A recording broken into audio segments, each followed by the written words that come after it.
Hello, sound check, hello. Hello, sound check, hello. Hello, sound check, hello. Hello, sound check, hello. Hello, sound check, hello. Hello, sound check, hello. Hello, sound. This is a test. This is a test. This is a test. Test. Hello, sound check, hello. Hello, sound check, hello. Hello, sound check, hello. Hello, sound check, hello. Hello, sound check, hello. Hello, sound check, hello. Hello, sound check, hello. Uy, Miss Oligario. Glad that you're here. Glad that you have power. I hope you can hear me. Hello, sound check, hello. Hello, Eunice. Thank you for joining me tonight for tonight's stream. All right. This is a test. Test. Can you guys hear me?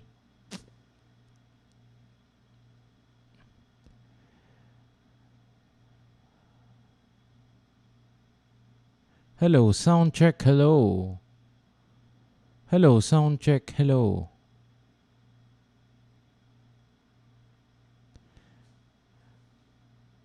Hello, sound check, hello. Can you guys hear me? Hello, sound check, hello. Hello, sound check, hello. Hello, sound check, hello.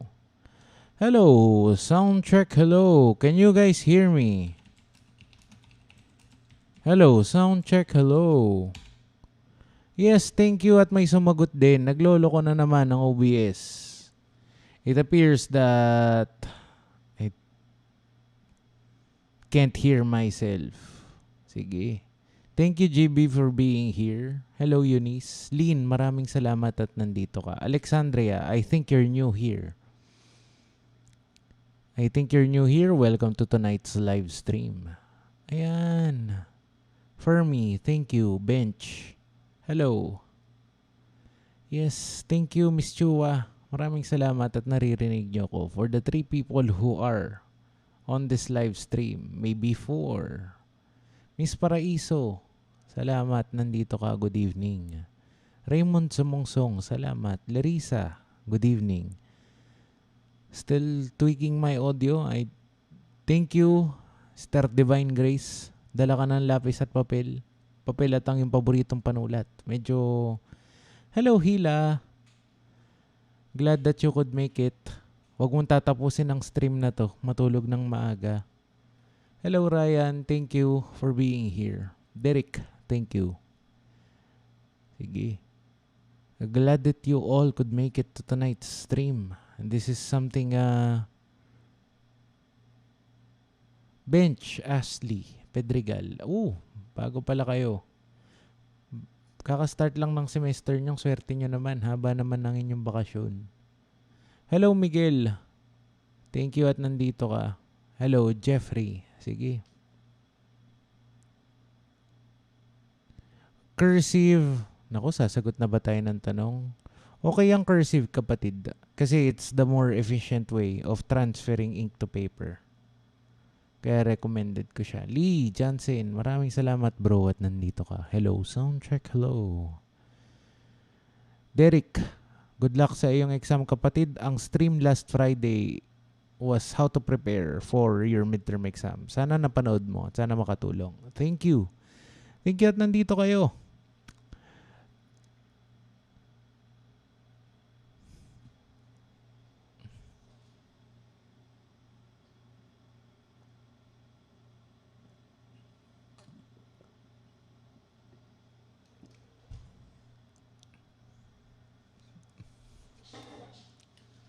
Naku Benji, wala ka pa pala sa law school. Maraming salamat at nandito ka kahit wala ka sa law school, ha?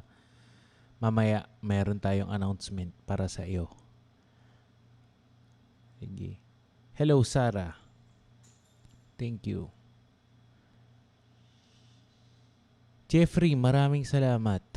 Jeffrey Caspe, shout out sa iyo, kapatid. Ikaw na hindi matutulog para sa amin. Katatapos lang ng persons. Saan na kayo sa persons? Mr. Pedregal, saan na kayo? Hello. Sound check.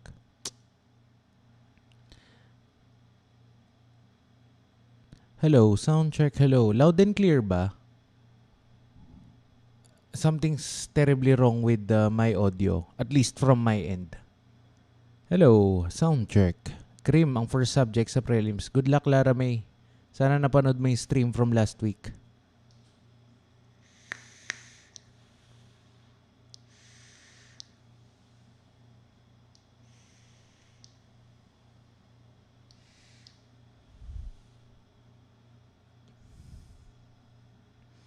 Salamat sa inyong mga nagla-loud and clear, ha?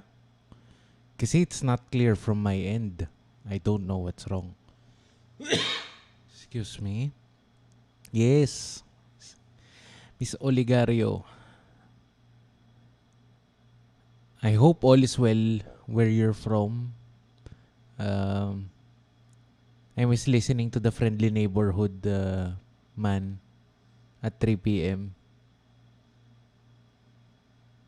I hope all is well for next week's coaching session. O sige. If everything seems to be loud and clear on your end, I'd like to start. Sige. Welcome and good evening everyone and welcome to tonight's stream. Hindi nagre-refresh sa akin.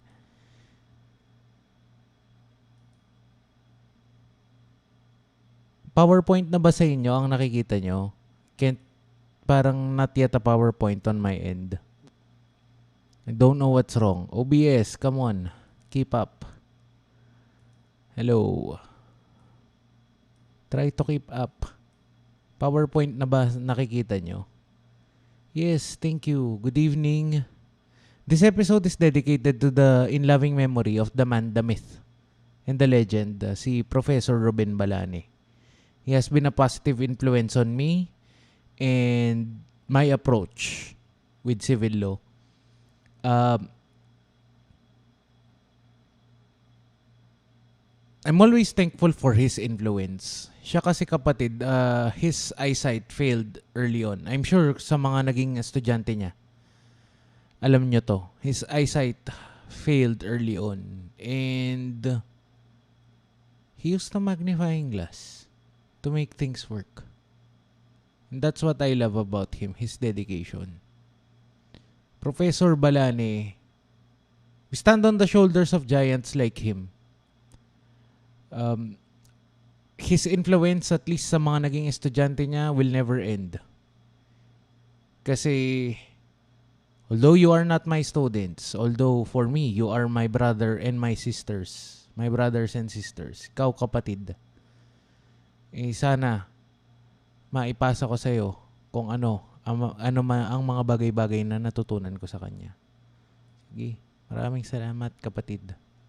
Tonight we're talking about Article 37, Juridical Capacity and Capacity to Act.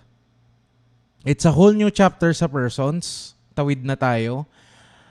And this chapter, kapatid, is actually where persons in persons and family relations the subject comes from.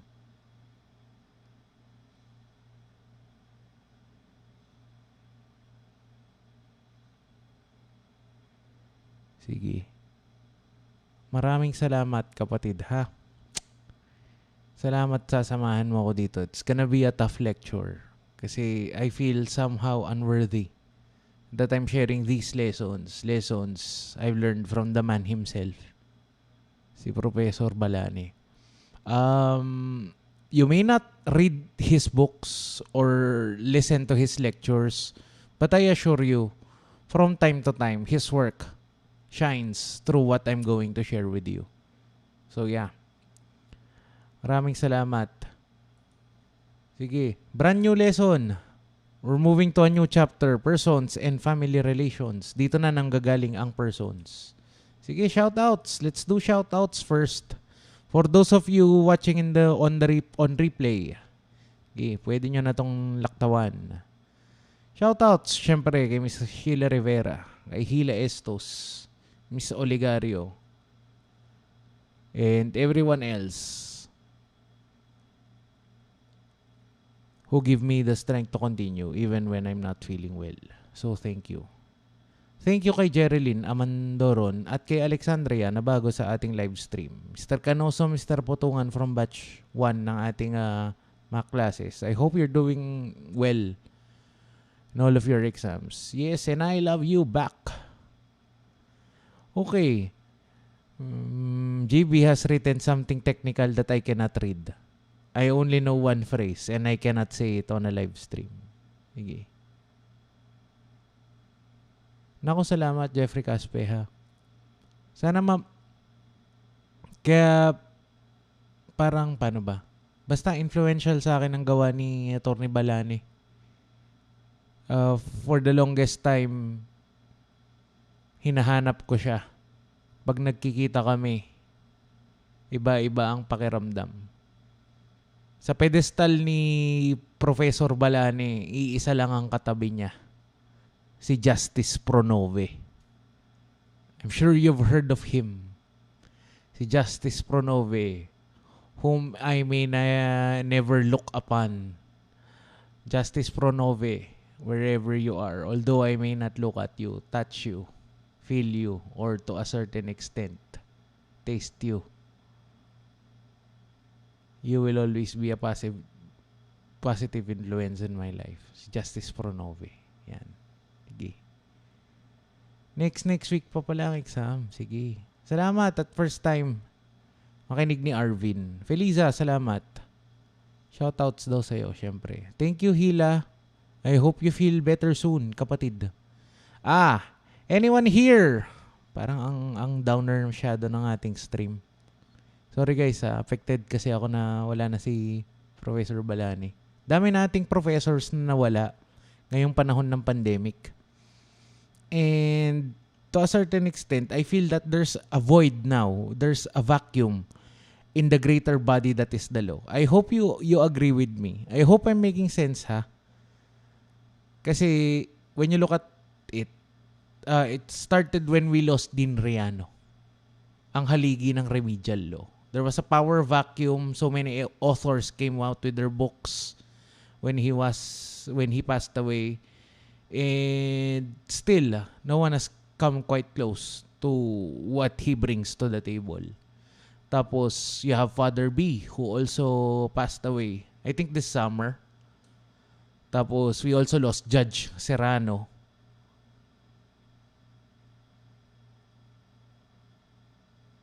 Si Dean Sun Yang. Yan. Mga icons. Legends. Judge Serrano, sino pa ba? Si Attorney Lorenzo sa Labor.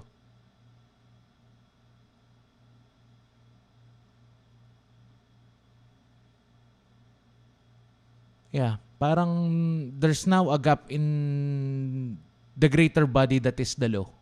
Parang people need to step up. I don't know. Si Sheila, alam tong kwento na to. Sheila Rivera, alam niya tong kwento na to. There are manuscripts of textbooks, plural, living on a hard drive somewhere. There's also a written textbook here on in the tiny office we call library. Yan. There's also a textbook here for tax. Lalabas na ba tong mga to? Time na ba nila na umarangkada? Tignan muna natin. Gusto ko lang din muna kasing patunayan, kapatid, na may gagawing abogado tong mga textbooks na to bago natin ipalimbag at mapakinabangan nyo. Okay, let's do more shoutouts. For Mark Kevin Tamayo, shoutout bro. How are you? Di nyo nakapagbasa. Bakit? Ba't di ka makabasa? Naku. Sad.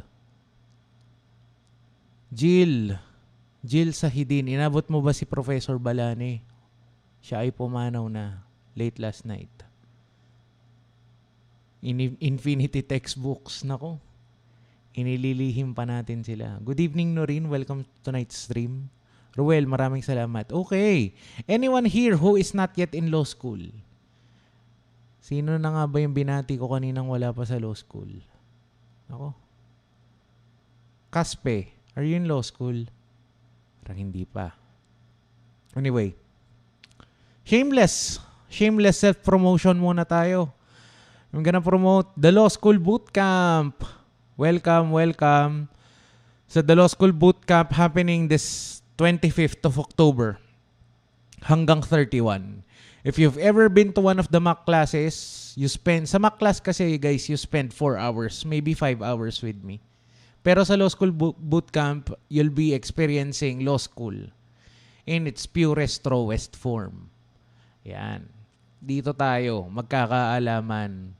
1 whole week of classes. I'll give you your assignments. Aral ng mabuti. Pwedeng may recit, pwedeng may quiz, pwedeng may papasa ng digest, pwedeng may long exam. Monday to Sunday ang ating sessions. Naka-align naman yan sa mga working law students. We start at 6 p.m. We end at 10. Tignan natin kung kakayanin ng buhay law student. Buhay ng hardworking working law student. Anyone here from the mock classes? Anyone here who is watching from the mock classes? Mag-ingay. Mag-ingay ang mga galing sa mock classes.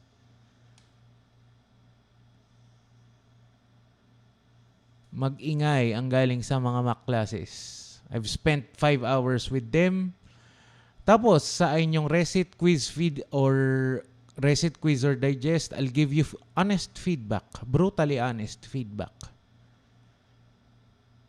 I can tell you if your work is great or your work is bleep. Happening this October. I'm gonna post a link. Nasa description box pala ang link ng registration link ng The Law School Bootcamp. If you're watching this on replay, pwede bang mag-register. Shamelessly promoting one of our programs. Ang Law School Bootcamp. Ayan, mga galing sa mga classes. Menard, Canoso, Olegario. Yes, Hila, Estos. Yes, I hope to see you, Mr. Sumungsong, sa ating bootcamp. Hindi ko alam actually kung ilang slots pa ang available. Pero shamelessly promoting this, tas wala na palang slots, no? Parang napakasama ko palang tao. Hindi pa ako na-inform. Minggulyo na manggugulo. Sige, welcome sa bootcamp. I hope to see you there.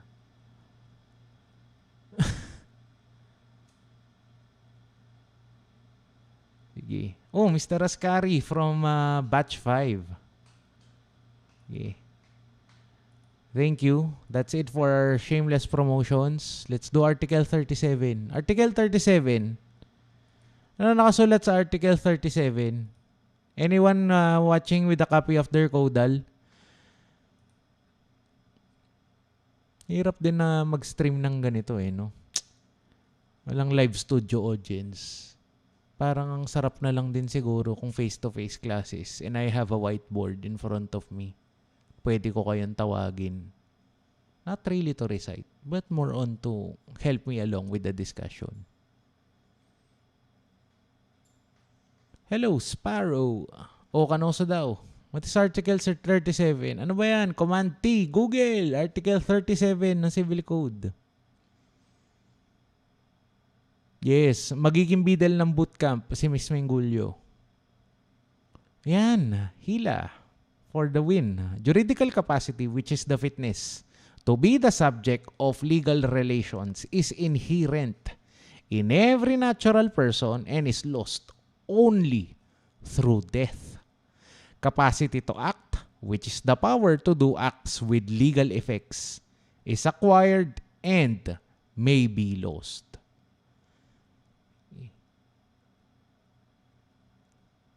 Very good, Miss Estos. Paying attention. Let's talk about this. For those of you who are watching on replay, ang caudal provision itinipe na ni Miss Estos para sa atin. Ang Article 37, kapatid, ay isang bagong provision. Wala yan sa lumang civil code. Kaya sa ilalim ng new civil code yan, you have it there.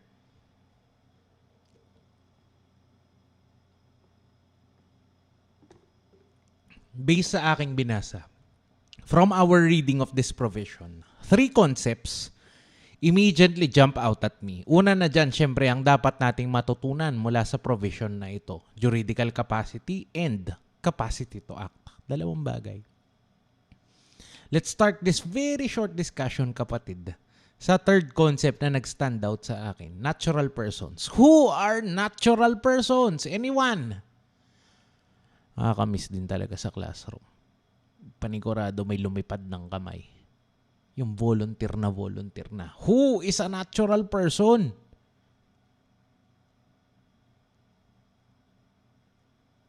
Hello kapatid. Sana ay nag-e-enjoy ka ngayon sa dekada. Sa pagbabasa mo ng dekada. Oh, who is a natural person? Wala namang bayad. Wala namang grade. Physical persons. What does that mean? Physical persons. Sila ba yung mga maaasahan sa bardagulan? Miss Estos. When you say natural persons are physical persons. Sila ba mabilis sa dunggulan? Natural persons are those not created by fiction of law. Nice. Defining something in the negative. Sit down. Mr. Potungan. Class. Ay, why am I calling you class? Kapatid, when you're asked to define something, don't define it in a negative. That's one of the mistakes that the law makes. Kaya nakaka-frustrate. Walang malinis na definition. Tapos bibigyan lang tayong mga halimbawa. Yan. Nakaka-frustrate yan. Property, for example, immovable property. Walang malinis na definition yan. Pero ang daming halimbawa, ano? Diba? Pag kayo mga naging senador na kayo at mga kongresista, pag magde-define kayo ng batas, ay pag sumulat kayo ng batas, i-define nyo ng maigi ha, for the benefit of us who are not well-versed in the law. Sige. Yan. Defining in the negative. Pero I will applaud you for your bravery, Mr. Putungan. Biological person. Pwede. Human being, isa lang. Who are natural persons. Natural person is created by God through husband and wife. Paano ang common law spouses? Ang lumalabas sa kanila, hindi na natural person. Parang kulang tong definition na to. Come on, give me something. Give me something.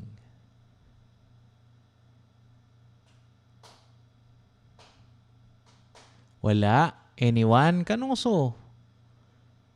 Natural person is a person that is an individual human being. Okay. Pwede na by law school standards. Pero we're trying to understand the law. Not as law students do, but as anyone with at least senior high school reading level. Product of procreation. Pwede. Lalim ng procreation. Physical or legal being. Parang mali.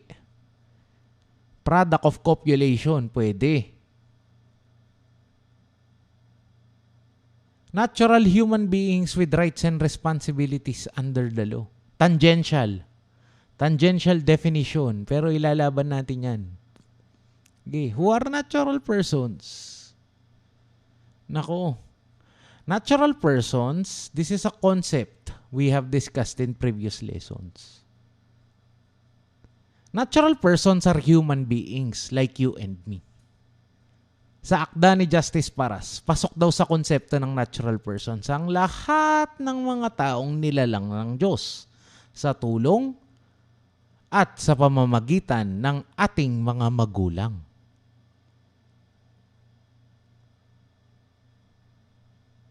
Sige. Minimum requirements ng natural persons, human beings. They are created by God, sabi ni Justice Paras, through the intervention of our parents. The natural person dies, not responsive. On the other hand, we also have artificial persons. Who are artificial persons? Hindi, teka. Huwag na natin who are. Artificial persons are also called blank. Sabi nga ng aking prof. Artificial persons are also called blank.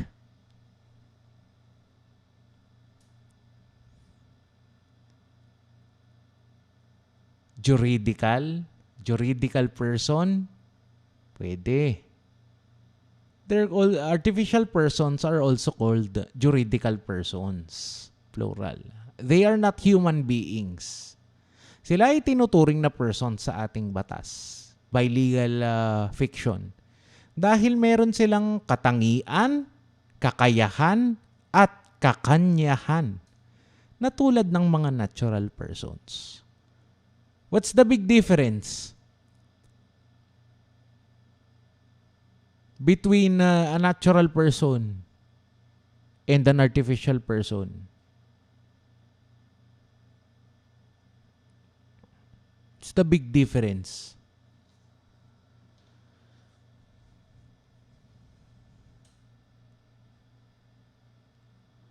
Thank you, Steve Santos. Salamat. Salamat sa balita na ganyan. Nakakatuwa naman. Ayan. Pwede. Malapit-lapit sa katotohanan. And this is a wrong answer. Ito. Natural persons created by operation of law. Really incorrect. Pinagbaligtad mo, kapatid. Sige.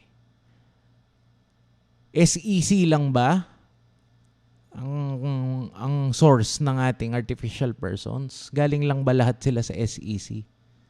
Sige.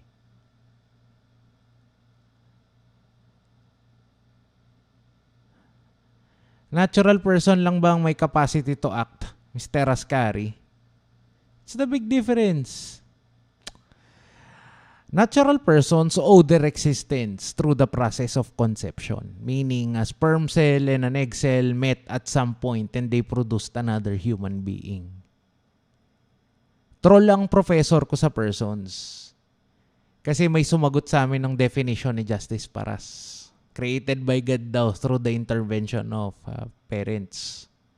Paano kung intervention of a laboratory technician, i.e. in vitro fertilization? Ang kanila bang anak ay hindi na natural person? Anyone who would like to answer that?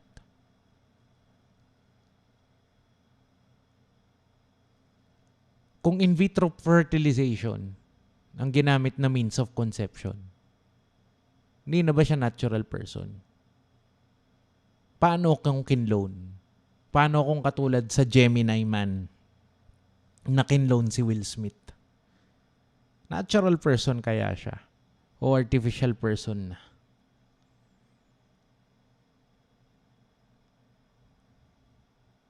Written instrument of what? Kim.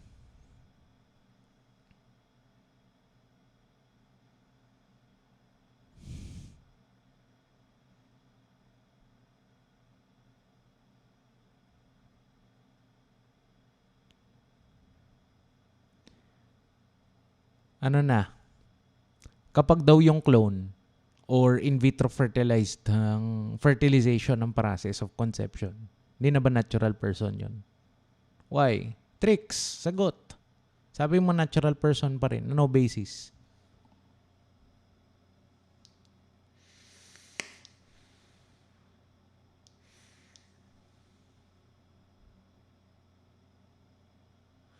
Natural person pa rin pag in vitro. We agree. Sige. We agree. Natural person siya kasi pumasok siya sa human being. Paano ang clone?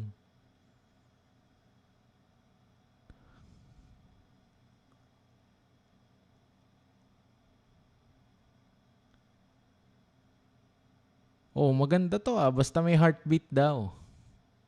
At hindi di baterya, baka natural. Natural person daw. Pwede, ganda laban to Okay. Natural persons, to be clear, always owe their existence through the process of conception. On the other hand, artificial persons, also called juridical persons, always owe their existence by virtue of some provision of the law.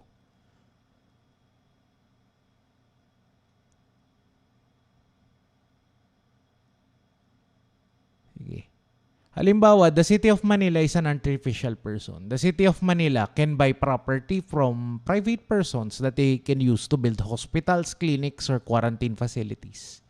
The City of Manila can sell or lease some of its properties gaya ng mga pwesto nila sa palengke. The City of Manila can enter into contracts with other natural or artificial persons. And while the City of Manila was established in the time of the Spaniards, Manila was incorporated as an artificial person by virtue of Republic Act number 409. Manila. Paulit-ulit ako ng City of Manila, parang iisip ko tumalon papuntang money heist. Parang shocking talaga yung portion na nandun si Manila. Sige. State universities and colleges, gaya ng aking Universidad ng Pilipinas, Maynila, and the Western Mindanao State University are also artificial persons. They can enter into contracts with other persons. They can buy and sell property. They can come to court to file an action, or they can also be sued, just like natural persons.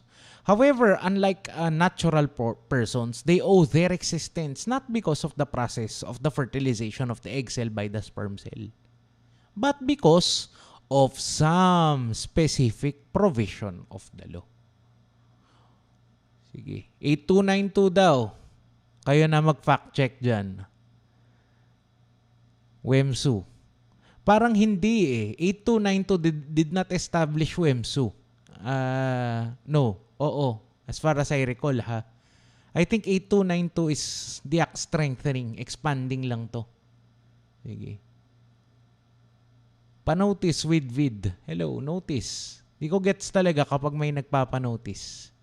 Hindi ko siya gets. Sige. Hindi ko gets yung mga notice na yan.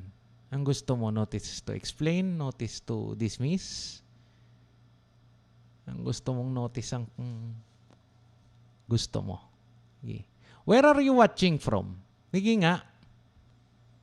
Where are you watching from right now? And I hope you're safe, ha? Where are you watching from? Anong LGU ninyo? Ilocos Sur, Quezon City. Yan. Ilocos Sur. The province to, no? Zamboanga. Davao, Quezon City. Iloilo City, Zamboanga, Iligan. Hi po. Naku, that's not an LGU.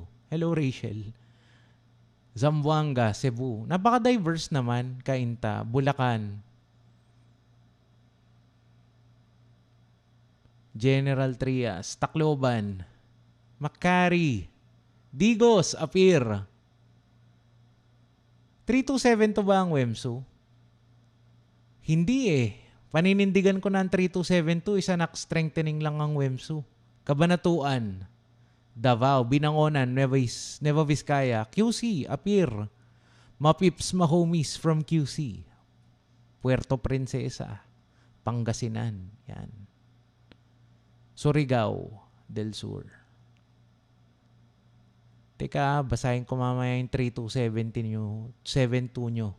Alam ko strengthening talaga to, hindi to yung nag-establish ng WEMSU. 1427, baka ito. La Union. Wherever you are watching from, na-sidetrack nyo ako na binasa ko ang inyong mga hometown or where you're watching from. I hope you're all safe mula dito sa Bagyo. Kung saan man kayo naroon, kapatid, ang inyong LGU, that's gonna be an artificial person. Kamsur. Yan. Wherever you're watching from, it's an artificial person. Pangasinan, QC, Puerto Princesa, Laguna Province, QC, yan. Manila, Pateros. Saan sa La Union, kapatid? Medyo malaki tong La Union. Zamboanga City, Iligan City, yan. Davao City, Cebu City, those are all created by some specific provision of the law. Kaya sila artificial persons. Sige. I hope naiintindihan nyo na to, ha? Pag may heartbeat down, natural na. If it owes its existence because of some provision of the law, it's an artificial person. Sige, sa parehong paraan na ang bangko kung saan ka kukuha ng sahod in the next few days, that's an artificial person. Mga pinapasukan natin na corporations or partnerships or whatever company, yan. Karaniwan dyan at mga karaniwan na kinakainan natin, tinatambayan natin, ay maaaring mga artificial persons yan. Obvious exceptions, syempre, ang sole proprietorships o ang mga negosyong pagmamayari ng iisang tao na sa kanya rin nakapangalan. Yan. A law firm could be a partnership. Sige. That's an artificial person din. Didiscuss pa natin ulit tong natural and artificial persons when we move on. For now,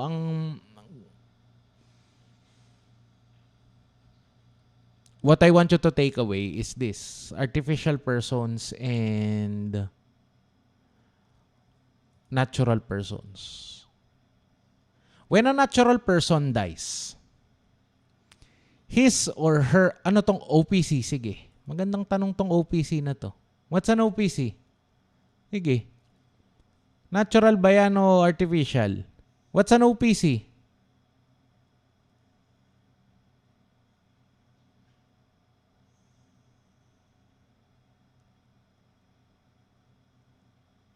What's an OPC?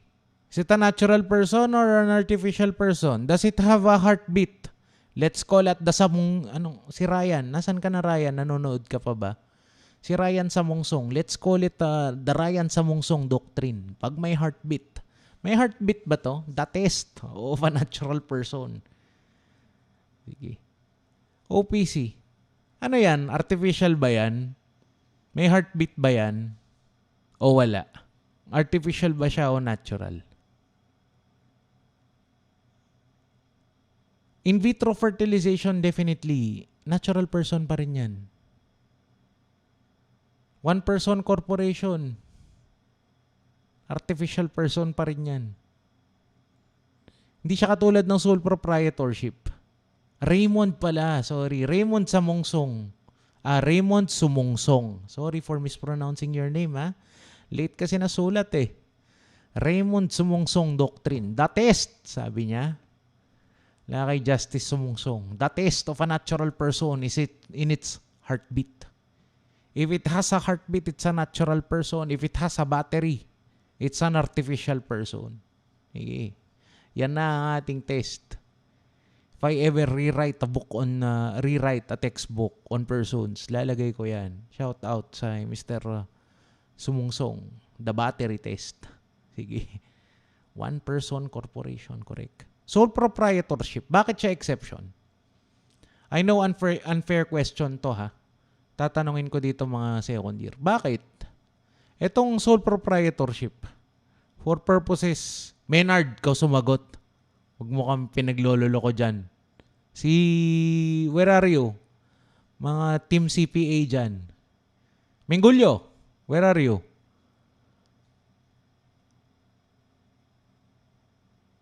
Where are you? Bakit hindi artificial person ang sole proprietorships?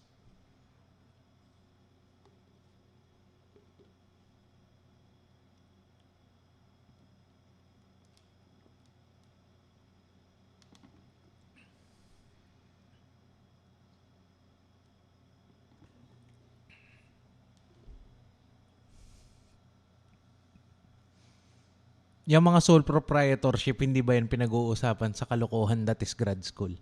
Miss Mingulyo.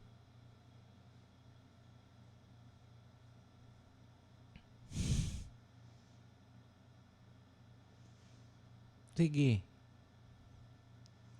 Tama naman eh. Wala siyang separate and distinct personality sa owner. Bakit? Have you ever tried registering for a sole proprietorship?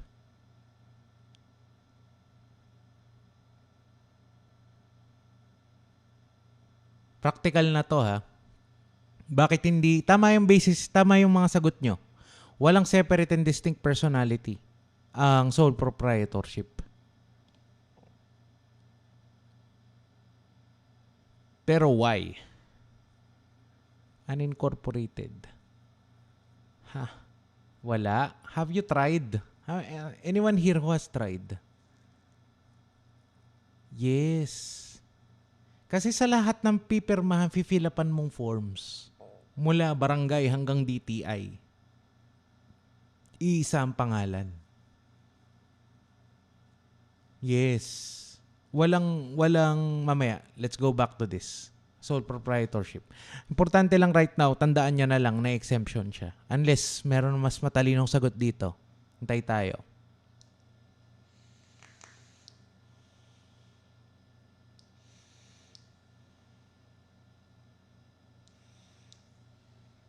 Hindi, mismo yung Gulyo mali. Kasi pwede kang magpa-register under the name and style of. Parang ang pangalan na sole proprietorship mo is Arian Mingulyo. Under the name, doing business. Under the name and style of TS 105. Ganon. Another notable exception pagdating sa sa artificial persons.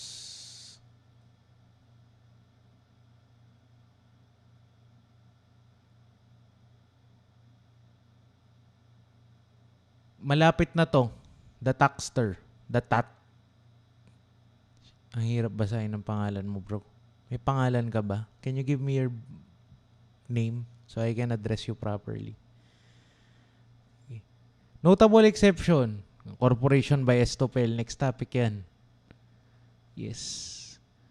When a natural person dies, his or her estate o ang kalipunan ng lahat ng kanyang ari-arian at kasama na rin ang kanyang mga kautangan, that is also treated as an artificial person.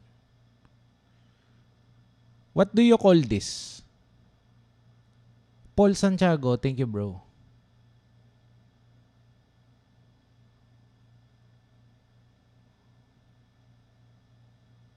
What do you call this? Ang kalipunan ng lahat ng ari-arian at kautangan ng isang taong namatay. What is this? Anong tawag dito? Unfair question, no? Wala pa kayong wills. It's called an estate. An estate is an artificial person. Is it created by law? Or is it created by operation of law? Estate. Tama, estate. So, ano ang basis ng artificial person that is the estate? Created by a provision of law or by operation of law? Pili tayong isa. Provision of law or operation of law?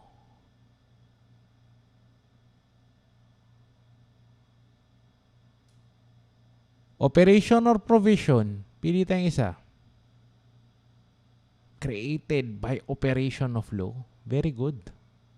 To the 7 people of you who are listening. Sige.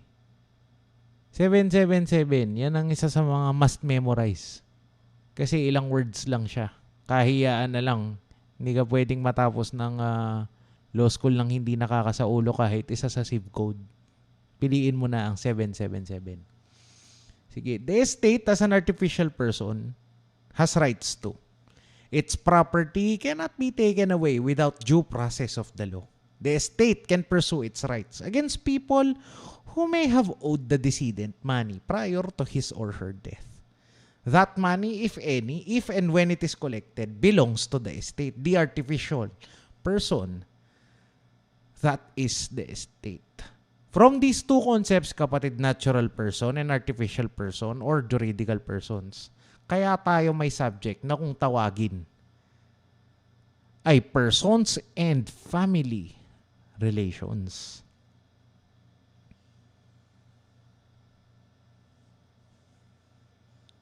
Sige. Now that we have that out of the way, Article 37 of the Civil Code specifically confers juridical capacity on every natural person.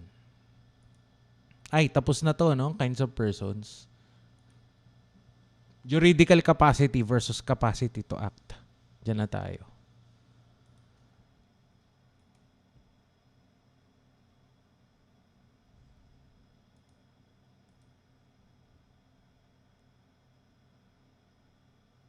Yan, dagdag kaalaman daw natin, sabi ni Maynard. Ang estate, may sariling tin. Very good. Sige. Juridical capacity. What does that mean? Juridical capacity. What does that mean? Diyan pa ba si Hila? O nag-out na? Ngayon mo na itira, kapatid, ang iyong sagot. Juridical capacity.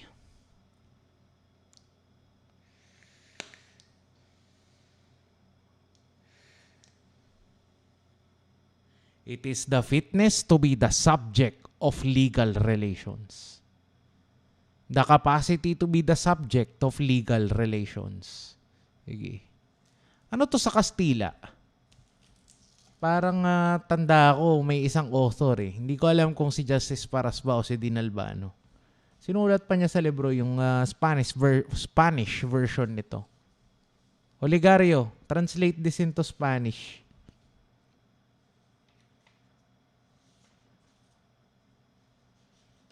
Ano kaya to in Spanish? Juridical capacity.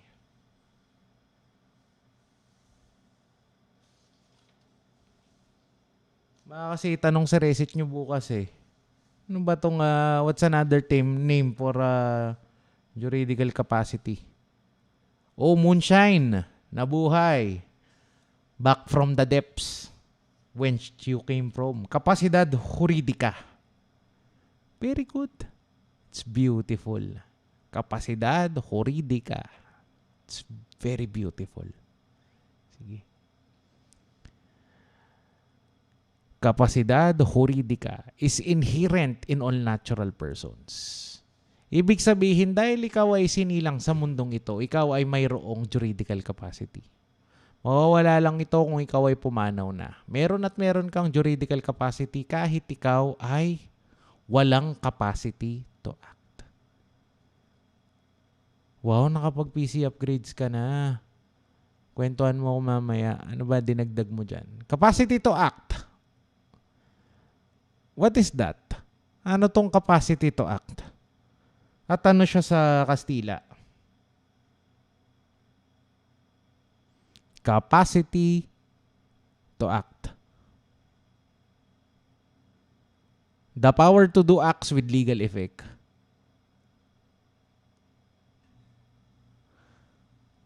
i3 to Ryzen 5. Nagpalit ka rin ba ng board? Siyempre. Nagpalit ka rin ng cooler. Dami mong upgrades ha. Capacity to act. What is that? It's the power to perform acts with legal effect. Tama na tayo. Ano to sa Kastila? Uy, may advance mag-isip. Kapasidad de obrar. Thank you, Kim.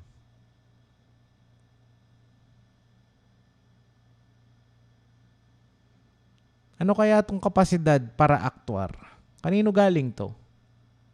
Kay Dean Albano ba to? Para aktuar? Parang pareho lang, no? Sounds the same. Eh ano naman to in Latin? Baka tanungin lang kayo. Troll ang professor nyo bukas. Init ulo niya. Ano ibig sabihin nito? Para aktuar, parang mas malapit yata yung de obrar. De obrar sounds like to work. Yes. Facultas agendi. Pwede. Facultas agendi. Kapatid, saan to galing? Itong facultas agendi. Kaninong textbook? Kay Dean Albano ba? Sorry senior moment, di ko na talaga maalala kung kanino to. Yung facultas agendi, kanino galing? Dean Albano? Dean Albano ba to? Sige. Paras. Okay. Thank you for that. Si Justice Paras para itong may facultas agendi. Hindi si Dean Albano. I swear, naalala ko kay Dean Albano ko to nanggaling. Thank you. Sige. Capacity to act is the power to do acts with legal effect. Capacity to act is not inherent. Meaning, It is merely acquired and given by the law. Just like anything that's given to you, kapatid. Parang yung puso ng ex mo. Capacity to act may be taken away from you or limited by the law because of some lawful cause. More than anything else, and this is something I want you to remember, capacity to act must always exist with capacity to act must always exist with juridical capacity. Okay pa ba? Is it still clear? Pakitype nga kung clear. Clear pa tong discussion natin o I sound lasing na just like a person whom I watch on the TV o usually on Monday nights. Am I still making sense? Clear pa ba? Teka, hydration break lang ha.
Sige. If it is clear and you're watching this on replay, pwedeng mag-skip ka na, pwede nang skip ito, kapatid. You can skip ahead to the next lesson. Pero for those of you, for the 6, maybe 7 people who are still on this live stream, can we continue? Yes, no, maybe. Do you want to see some examples ng juridical capacity at capacity to act? Yes, no, maybe. Yes, no, maybe.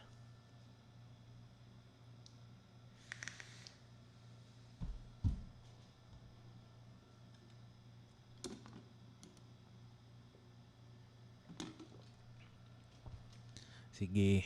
Thank you for the 7 people who said yes. Let's continue with this discussion. Let's illustrate itong dalawang konsepto na to. Yung capacity to act at saka juridical capacity. If I die, here's the problem ha, listen carefully. If I die next week, next month, or next year.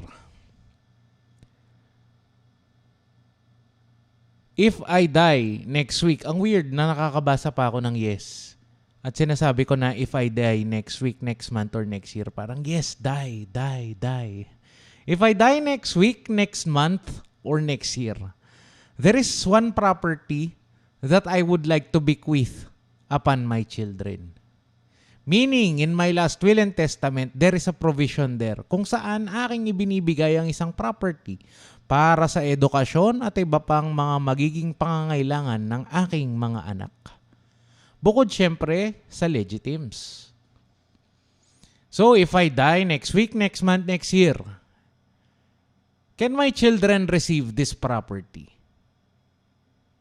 Can they receive this property? Yes, no, maybe.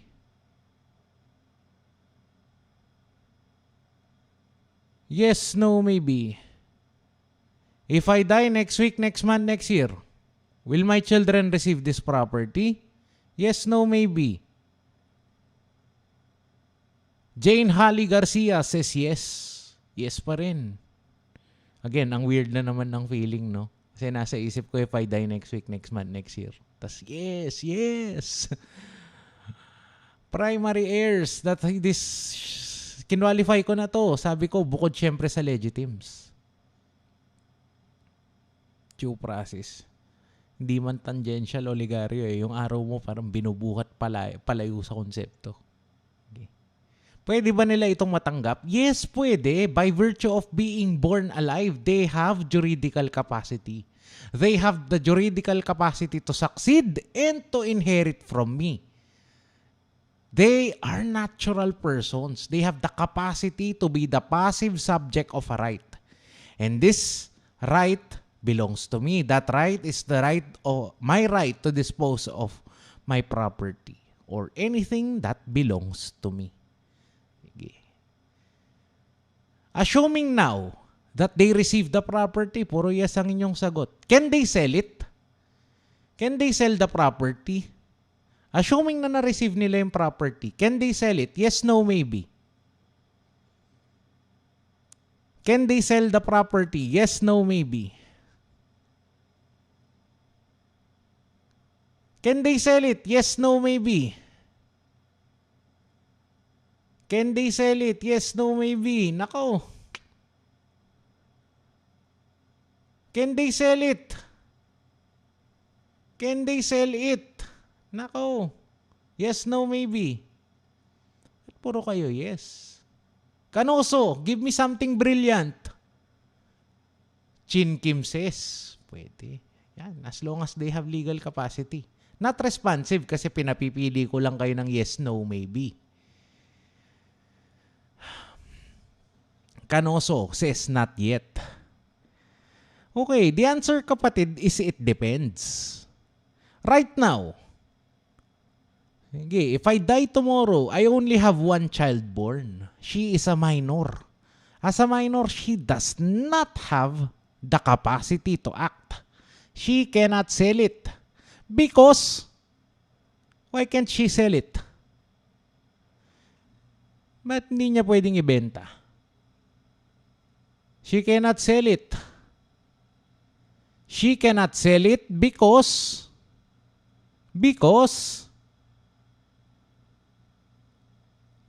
minor, incapacitated person, Article 38. No, in absence, lack of juridical capacity. Minor pa po kasi, minor. Okay, I have one child born. She cannot sell it not because she cannot read or write. At least at the time of this episode. She cannot sell it not because she cannot read or write as of the time of this live stream, but because she does not have the capacity to act. Correct? See, I hope nagigets nyo pa siya, ha? Now, when my child turns 18, the law will now grant her complete civil capacity or full civil capacity. Complete civil capacity happens when there is a union of juridical capacity and capacity to act. Yan lang siya. Complete civil capacity happens when there is a union of juridical capacity and capacity to act. If I die when she is 17 years old, will she be able to receive the property? Yes, no, maybe. 17, ha? If she dies, if I die when she turns 17, will she be able to receive the property? Yes, no, maybe.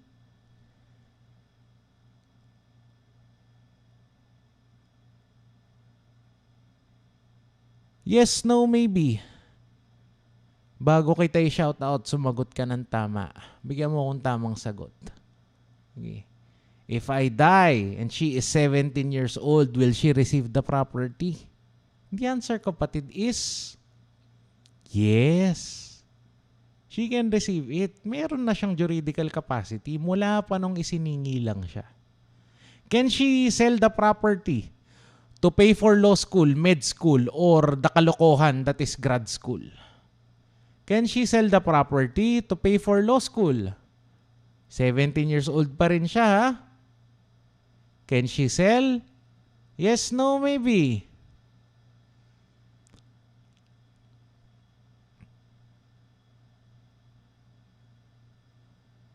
No, correct. Not yet. Say there is no capacity to act.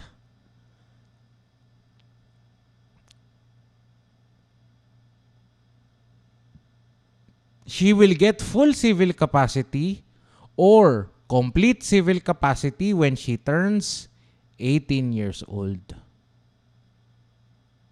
Sige. Let's do another scenario. What if, at wag naman sana, please, wag naman sana.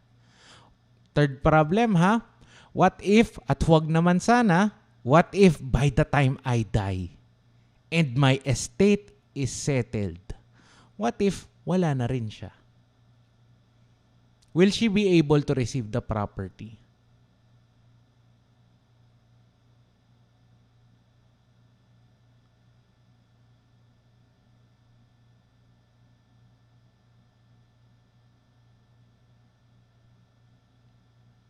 What if, at wag sana, please.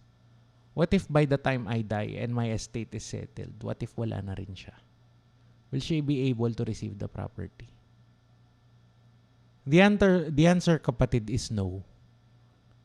She no longer has juridical capacity because juridical capacity is only lost because of death. Yan, no more heartbeat. Sad, pero ayoko na. Okay, move on na tayo. Let's move on to the next problem. Sige. Paanong may survivorship, both of us are dead? Di na siyang makakapag-sell nun. Wala na rin siyang juridical capacity. Clear pa ba? Clear ba?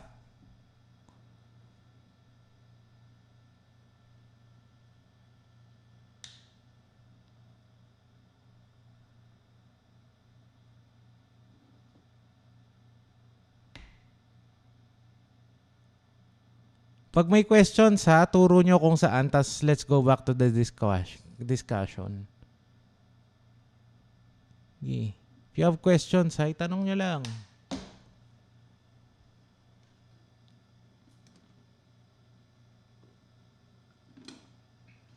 Let's do another example. Thank you for the 7, 8, 9 people who said clear. Thank you. Sige. Next example, we have a dog named Jackie. We rescued him a few years ago dahil sila ang mga...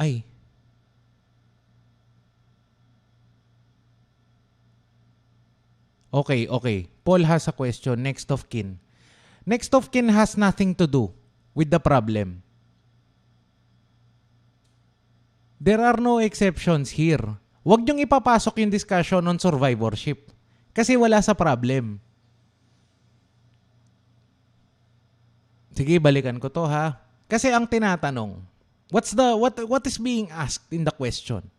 Can she receive the property? Can she, the person, yung bata, can she receive the property? Yes, no.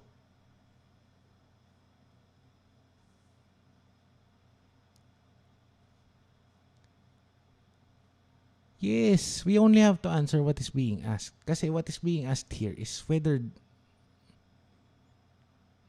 a dead person can still succeed. Siya. Yung capacity niya. Can she receive the property?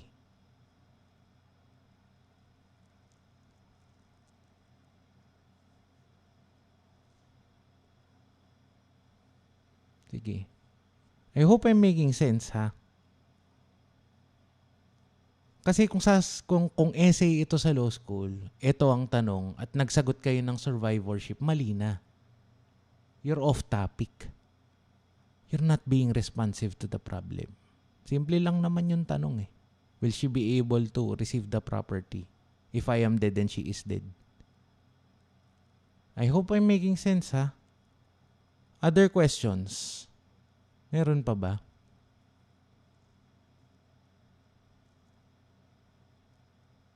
Meron pa ba? Sige.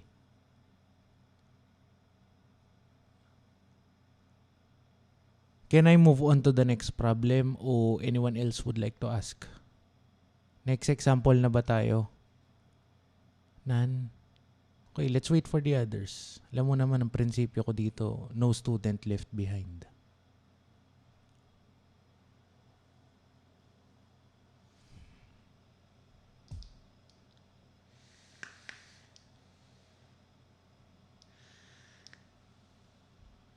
Next na, okay na tayo? Sige, next na tayo. Thank you.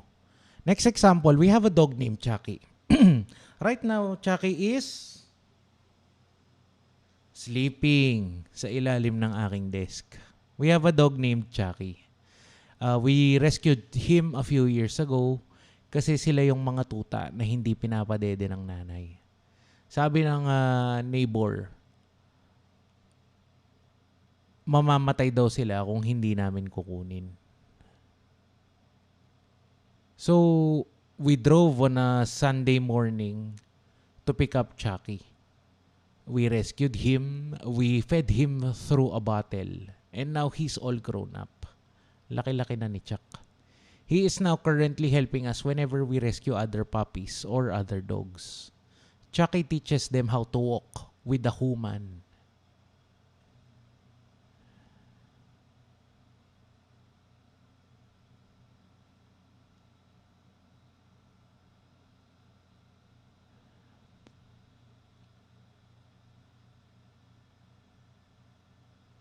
Oh, sige. Si entrepreneur has a question. Sorry guys, balikan muna natin tong problem ha. The problem states that what if by the time I die and my estate is settled, wala na rin siya. Okay. Gawa tayo ng timeline. Kunwari, I die on October 13, tapos my estate is settled. The child dies ng 13. Ako 13, tapos a day after daw, child dies. 14. Sabihin na natin yung settlement ng estate, mabilis lang. Sabihin na natin 6 months. Sige. Feb 1, Feb 13, sige. Feb 13 na settle yung estate. Will she, the child, receive the property? Yes, no, maybe.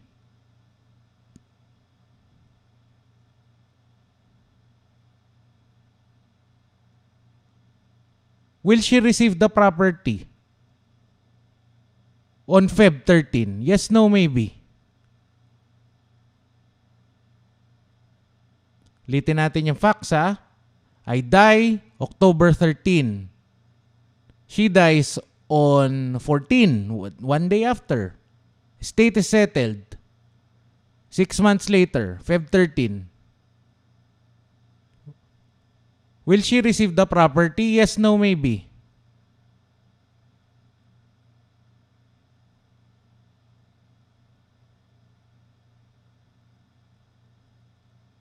Entre. Anong pangalan mo, bro? So I can address you. Or sis. Kapatid, anong pangalan mo? So I can address you properly. No student left behind. Sige, litin natin yung facts. I die ng 13, she dies ng 14. Estate is settled. Feb 13. May capacity, may juridical capacity ba siya to receive? Yes, no, maybe.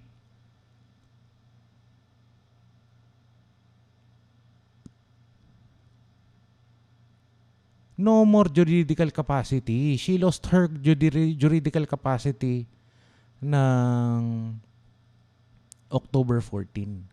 Juridical capacity is lost by death.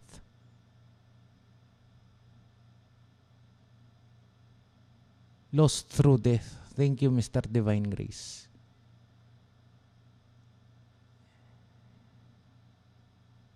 She can no longer receive. Yes. Wala na siyang heartbeat following the Sumongsong doctrine.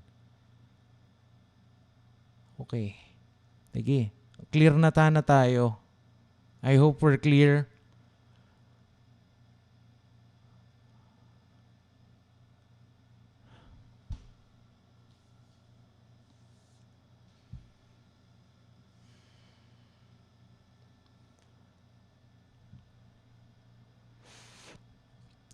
For the people who said yes, si Lynette Resurrection.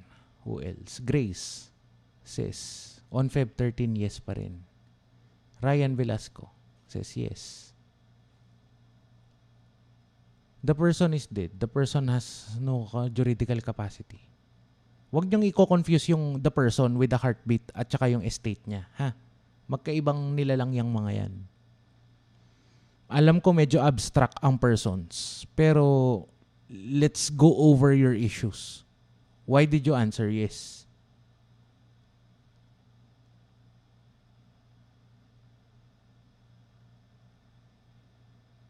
Baka mas ma-clarify natin if we go through etong next problem. Ha? Let me share a story. Story of Chucky.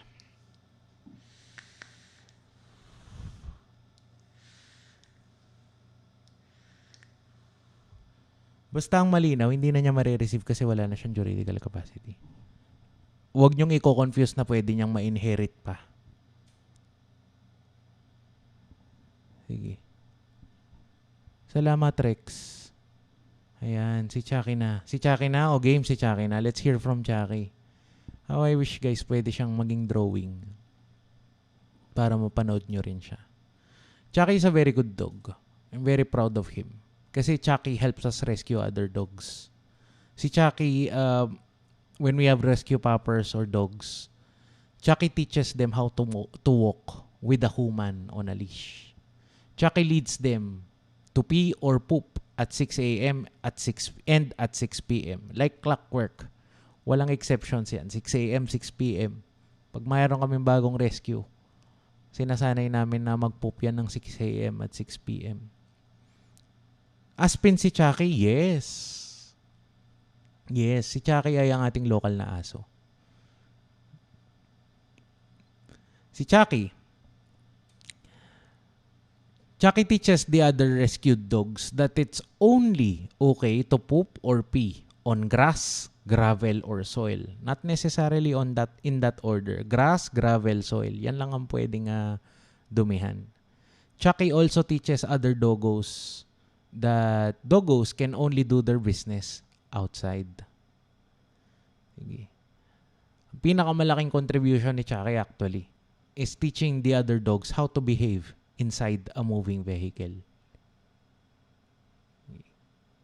Chucky teaches them that how to enter a vehicle, paano umupo sa backseat, and that if they behave, we will open windows for them.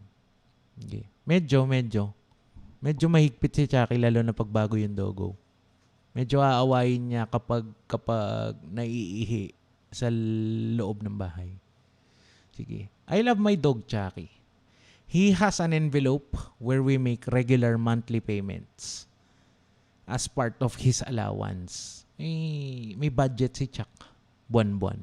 That's for his vaccines, toys, and treats. Usually in that order.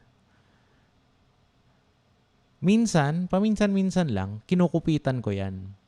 I ask Chucky, do you want pizza? Pag bibili ako ng pizza gamit yung pera ni Chuck. At syempre, sa isang malaking box, ilan slice yung sa kanya. Hindi pwedeng tira-tira lang kasi pera niya yan. Ganyan ako nagpapalibre sa kanya from time to time. Okay. If I die next week, next month, or next year, ito real example. I want one property in Quezon City to go to Chucky to provide for his needs, his wants, and for him to somehow feel that I still care for him long after I die. Can Chucky receive the property in Quezon City when I die? Yes, no, maybe. Can Chucky receive the property when I die? Yung property sa QC Yes, no, maybe.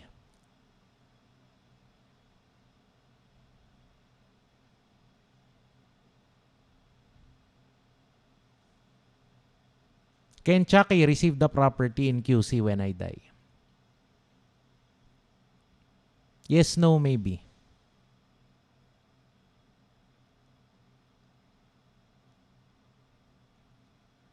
Yes, no, maybe. Unfortunately, the answer, kapatid, is no. Chucky is a dog. He is not a natural person within the meaning of Article 37. And because he is not a person within the meaning of the law, he has no juridical capacity. Hindi niya pwedeng tanggapin ang property na nilalaan ko sana sa kanya. Okay. This is now the abandonment of the sumungsong doctrine. We are now abandoning that doctrine.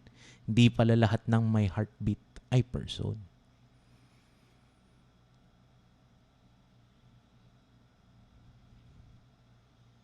Oy, hindi Chucky knows a number of tricks. Sit, stay, stand, shake. Ano pa ba? Wait. Alam niya yung wait. Like kapag umaatras ako sa garahe, alam niya na wait. And he teaches other dogs to wait din. Kapag may hindi nag-sit down at naghintay bago ako bumaba, yung nakipag-unahan na mag-greet sa akin kahit hindi pa patay yung makina, nagagalit si Chuck. Sige.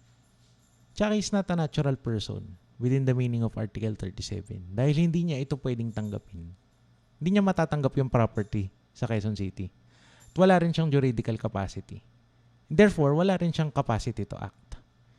Remember, kapatid, capacity to act always has to exist with juridical capacity. Therefore, it's safe to assume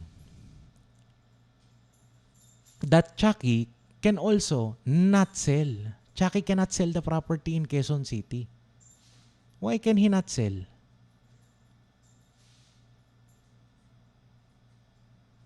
Ba't hindi niya pwedeng ibenta? Sa ibang bansa siguro yun, kapatid We're studying cases in the Philippines as far as we know. Okay. Bakit hindi pwedeng ibenta ni Chuck? Bukod sa hindi siya marunong magbasa, Hindi siya makakapirma. Hindi siya marunong magbasa at sumulat. Yes, mismo. Because Chucky is not a person. He has no capacity to receive it, to own the property, and to sell it. He has no juridical capacity and no capacity to act. Okay, David, baka malito ka Yung sumungsong doctrine ay mula sa isa sa kasama natin dito sa stream. Sabi niya, kasi kanina sa discussion ng natural and artificial persons, a natural person daw always has a heartbeat. Artificial person daw, no heartbeat. Baka malito ka Hindi siya totoong doctrine.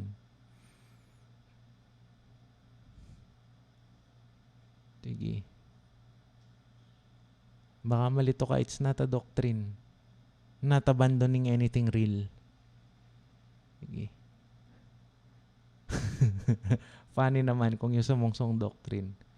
Salanan to ni Mr. Sumungsong. Raymond May exception ka pala. Sige. Chucky cannot sell the property in Quezon City, unfortunately, because he has no juridical capacity and no capacity to act. Now, ito practical na tayo.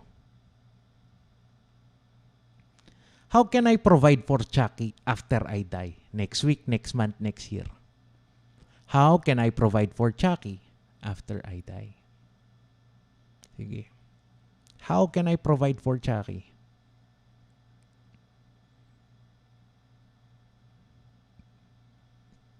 How can I provide for Chucky after I die? Nako, muntik nang nadali si Miss Morales sa sumungsong doctrine. If you're watching this on replay, there is no sumungsong doctrine. If you're listening, there is no sumungsong doctrine. It's a way to liven up the discussion.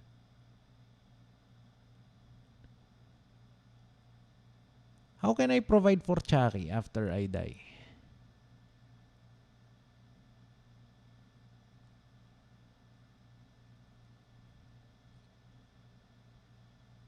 Hindi ko pwedeng i-bequeath sa kanya. Although I want to challenge jurisprudence actually. Baka ang aking administrator baka lang. Honestly, I wanted to enrich jurisprudence with this provision.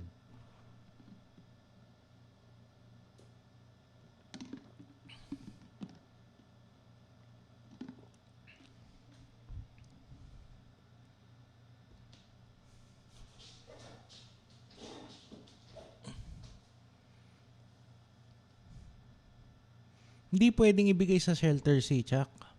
Hindi yun katanggap-tanggap.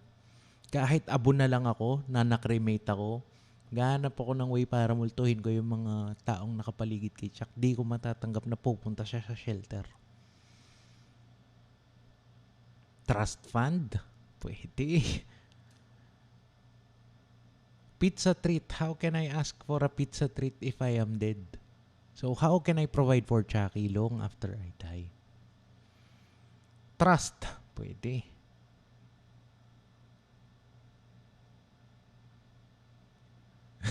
Movable si Chucky. Movable si Chucky, oo. Pero since the pandemic, yung kain kasi niya pre-pandemic, yun pa rin yung kain niya ngayon. Hindi na kami tumatakbo, hindi na kami nakakapaglakad. So, lumulobo si Chuck actually. He is grossly overweight. He spends much of his waking hours sleeping and napping. Dati maliit lang si Chuck eh. Yung hindi pa nagtitrigger ng warning ng seatbelt pag nakaupo siya sa harapan ng kotse. Pero ngayon wala eh. Titrigger na to, bigat na niya. He's grossly overweight. Ang ideal weight niya should be 19 kilos. Pero I think he's now at 28. Ang katawan ni Chuck ay parang gasol. Probably post a picture of Chuck. Trust fund baby. Pamana po si Chucky sa air, parang ayoko. Wag. Hindi pwedeng mapunta sa'yo si Chuck. Kasi kahit nag-aaway si Chuck at ang aking anak,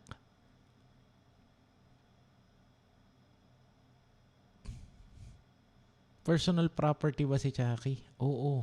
Within the meaning of the civil code.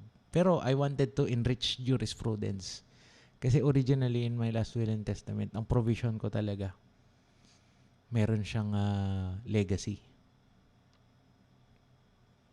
So how can I provide for Chucky after I die? No. I won't send Chucky in an airplane. Sinong kakandong sa kanya? How old is Chucky? Chucky is 3. 3 ka ba, Chuck? Yes. No, maybe. No, Chucky is not answering. Sige. How can I provide for Chucky long after I die? My solution, kapatid, is to start a small foundation for the purpose of rescuing dogs. I will go to the Securities and Exchange Commission sa ground floor ng PICC. And I will submit my application for a non-profit corporation or foundation. The SEC will either deny or approve my application. If it is approved, I will receive a folder that says we now have a foundation for the benefit of rescuing dogs. This foundation is now an artificial person with full civil capacity. Meron siyang juridical capacity at meron itong capacity to act with legal effects. This means that if I die, the property in Quezon City can be given to the A.W. Chucky Memorial Foundation. This foundation can receive the property because this foundation has juridical capacity. The foundation can also lease the property and it can collect the rent for the care of dogs like Chucky. The foundation can also choose to sell the property and invest it in safe securities, the income of which can then be used for the care and rescue of other dogs. Okay.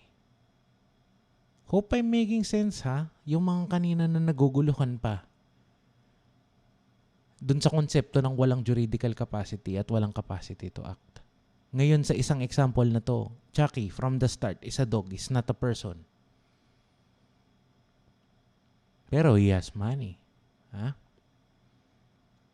That's one of the plans actually, to formalize our efforts kaming mag-asawa na nagre-rescue ng mga dogs within Friends of Friends. Sige.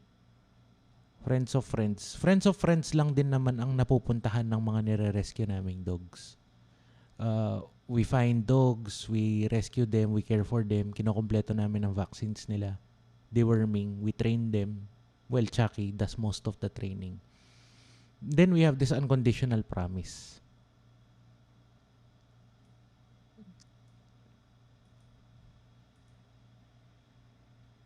We have this unconditional promise for all the dogs we rescue. If for whatever reason hindi kayo nagkakasundo ng aso, if for whatever reason nag-change yung circumstances nyo, you have to move to an apartment that does not allow for pets, please inform us and we will come and pick up the dogs that we have rescued.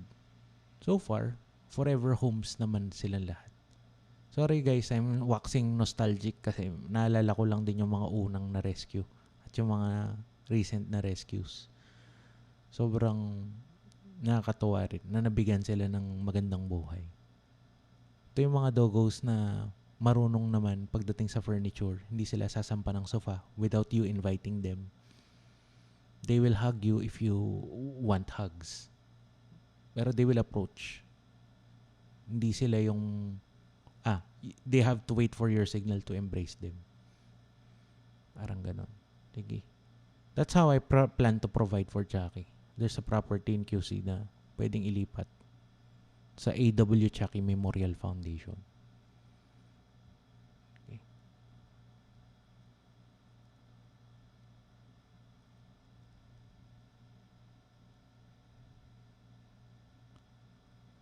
Sige. I hope I'm making sense pa, ha?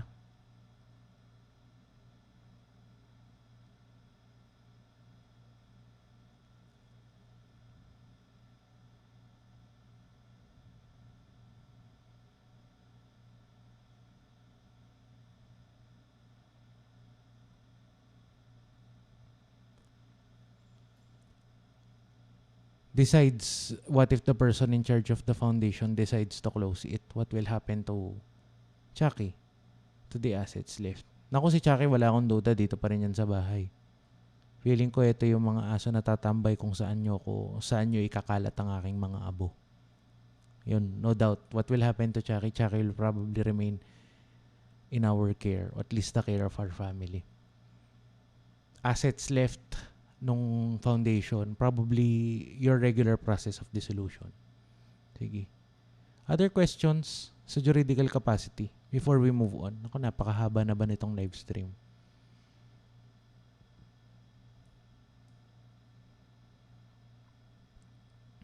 Clear pa? Am I still making sense? Pa-type naman sense if I'm making sense before we move on to the next topic. Alam nyo naman ang prinsipyo natin dito. No student left behind. Am I making sense? Yes, thank you. For those of you who are late to the stream, sabi ko kanina, this episode is actually dedicated in loving memory of Professor Ruben Balani, the man, the myth, and the legend, to whom this episode is dedicated. Sabi niya, capacity to act must always exist with juridical capacity. Okay? Capacity to act must always exist with juridical capacity. Tapos, pag magle-lecture siya, magdo-drawing siya ng spectrum from 0% to 100%. Malapit daw sa 0 ang mga minors and infants. I hope I'm making sense, ha. Hirap kasi i-drawing eh. Pero gumagawa siya ng line. On the extreme, sa 0%, nandun daw ang minors. Nasa extreme right, near 100%, ay most people, like you and me. I'm assuming you're not a minor. That you are a natural person and that you have the capacity to act. Sorry for those who are watching. You suffer no civil interdiction. There is no other modification on your capacity to act. Okay, nai-imagine nyo ba? 0%, tapos minors, nasa gitna, aliens or foreigners in our country. Tapos, tayo, most people, and then the 100%. Ganun nang ini-illustrate ang capacity to act.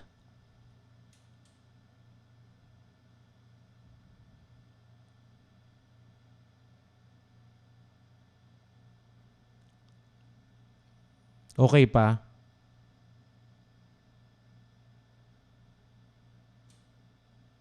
Okay pa ba yung spectrum? Teka. Hanap nga tayo ng way para ma-drawing natin yung spectrum. Hanap tayo ng way. Kasi hindi kayo iiwan ni Professor Balani ng nakahanglang. Pang-drawing niya kayo ng spectrum niya. So let's do a spectrum.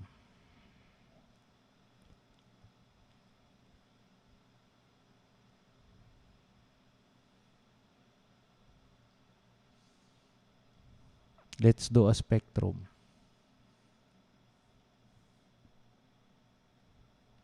Kita ba? Itong whiteboardan natin. Kita ba? Yes, no? Nakikita nyo ba, guys?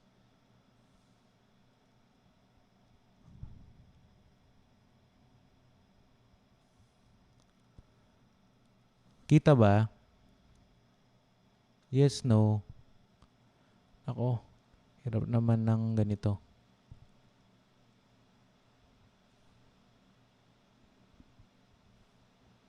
Gawa tayo ng spectrum ni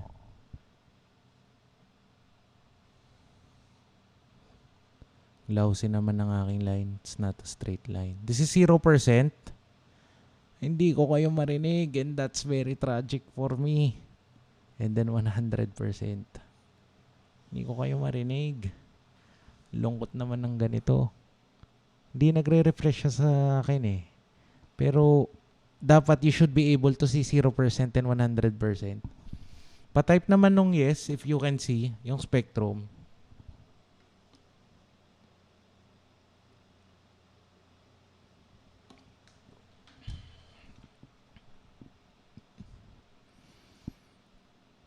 Yan.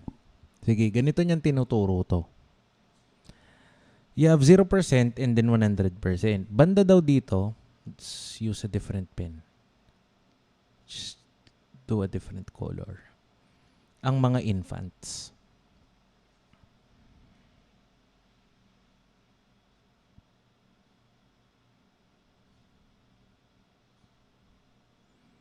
Paano ba i-communicate na infant? Isa lang ang buhok niya. Ganun. Mali. Sando. Isa lang ang buhok niya. Nag-iisang bangs. Bang. Pangit. Paano ba i-communicate na baby to? Bukod sa gumagapang siya. Lagyan natin siyang diaper. Does that look like a diaper to you? Yan. Tapos meron siyang, gawin na lang natin siyang babae. Mali.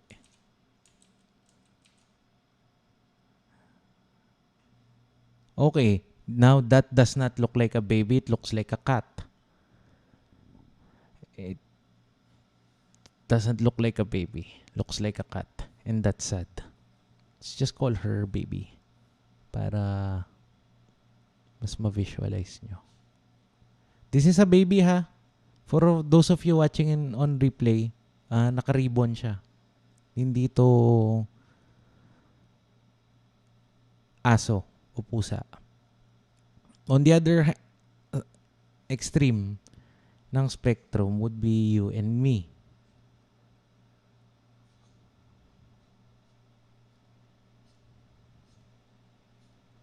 Ayan.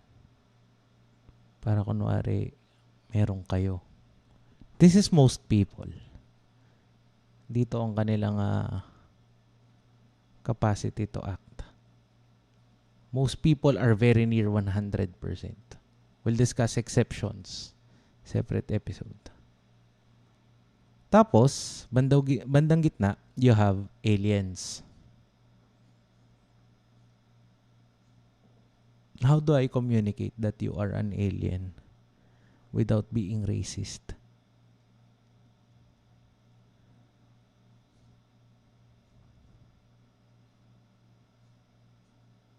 These are resident aliens. No. How do I communicate that you're a resident alien? I'm gonna put on colorful hair.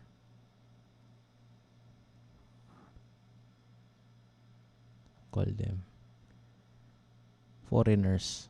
Baka ma-confuse pa kayo kung ano sila.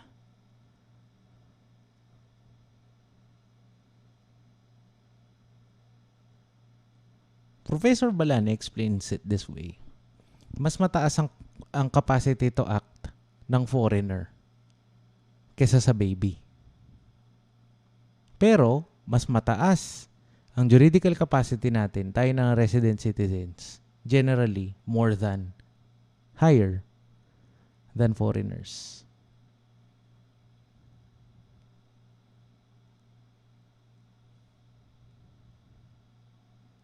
Oo nga. Looks like taffy. Looks like taffy. Pero I hope you're understanding this, ha? Okay na ba? Yes, no, maybe.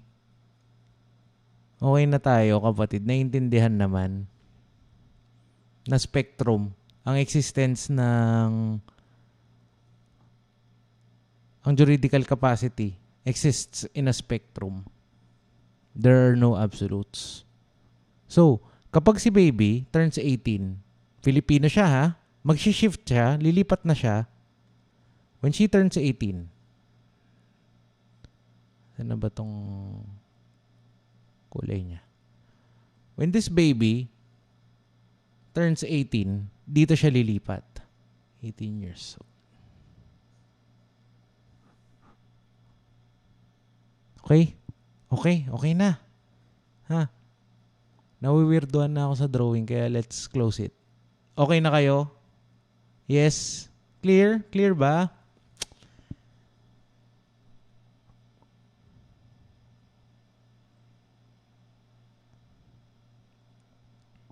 Clear pa? Yes? Okay. Ganyang ini-explain ni Professor Balani ang civil personality. Ganyan yung pinapaliwanag. Okay na kayo, ha? I'm gonna close this now. Let's go back to our topic. Sige. Let's move on. Elements of a right. Elements of a right. Elements of a right. Elements of a right. Tatatlo lang yan. Sige. Let's talk about elements of a right. Sabi ni Dean Albano, a right is a power. It is the power to demand from another person a prestation, or the power to do or not to do, or to demand something. The elements of a right are as follows. You have the subject of the right, object of the right, efficient cause. The subjects of a right are the active and the passive subject of the right. The way I remember it is this. The active subject is the actor or the person who acts on his or her right. I have the right to dispose of my property. Sa parehong paraan na I have the right to vote. I have the right to donate a parcel of land. Sa parehong paraan na I have the right to come to court if a person fails to pay his or her debts to me. The passive subject, on the other hand, is the receiver of the action. Kaya A is for active subject and A is for actor. That's the way I remember it. The passive subject, on the other hand, is for those whose favor or against whom the right is being enforced. In my right to dispose of my property, the passive subject of this right is the person to whom I am donating, to whom I am selling, or to whom I am going to lease my property. The passive subject of the right to vote is the state, ang estado, dahil sila ang bibilang ng aking balota. Parehistro tayo, public service announcement. That's one of my advocacies in the real world. Voters Ed. The passive subject on my right to come to court, syempre, would be the defendant or the person who owes me money and still has not paid despite repeated demands. Okay na tayo sa active and passive subject, ha? I hope it's clear. Pakitype nga kung clear yung at least yung first element or masyado bang mabilis. Please type clear kung naiintindihan.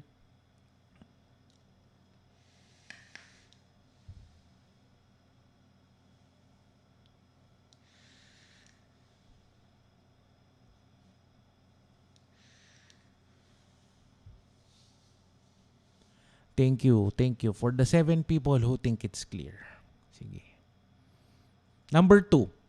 The object of the right is easier to remember. Object of the right. The object, katulad na lang ng kanyang pangalan, ay isang object. It can be a thing, an event, or more specifically, a service. Object ng aking right to dispose ay syempre ang aking property. If I am going to donate property, the object of that right or the object of that donation is the thing. It can be a house and lot, a duplex na aming naipundar o isang kondo na dati naming tinirhan. Mag-asawa. Okay pa, number 2. Sige, let's go to the efficient cause. Efficient cause is the legal relation or the tie that binds us in the transaction or on the right. If I exercise my right to come to court to make a person liable to me for the payment of 450,000 pesos, the object of the right is the money, ang pera. The efficient cause is why I am coming to court para mabayaran ako ng taong umutang sa akin for the fulfillment of the obligation to me.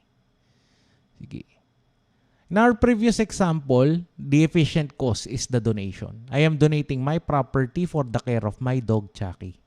The efficient cause is pure liberality on my part. Okay. Pagdating dito sa topic na to ng persons, parang iisang kaso lang ang lumalabas. And that's the case of Standard Oil Company of New York versus Arenas.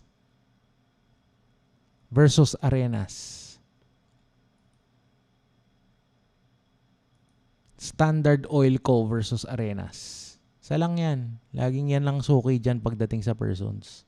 Parang yan at yan lang ang dyan at dyan lang umiikot ang mga kaso.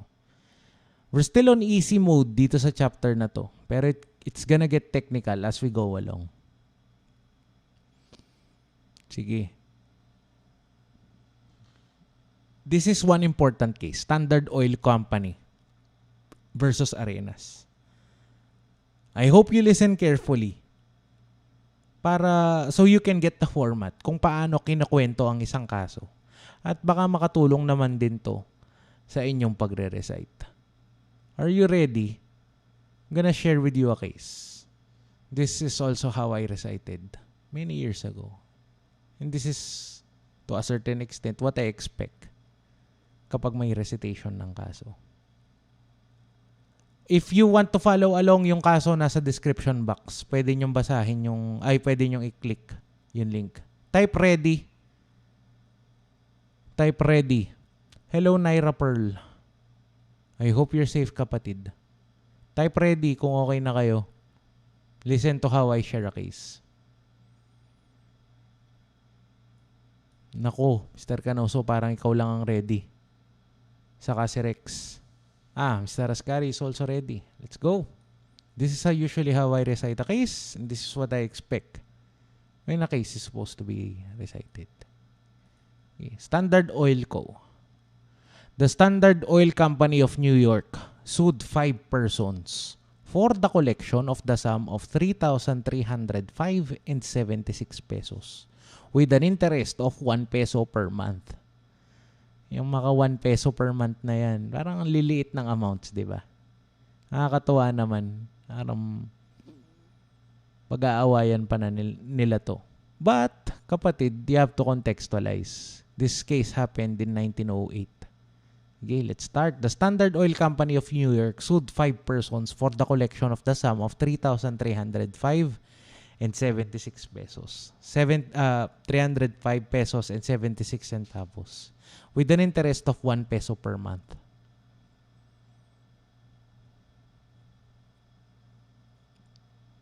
When the case was at the stage of execution, Elisa Villanueva came to court and alleged that during the pendency of the case, he was able to have her husband, Vicente Villanueva, declared insane.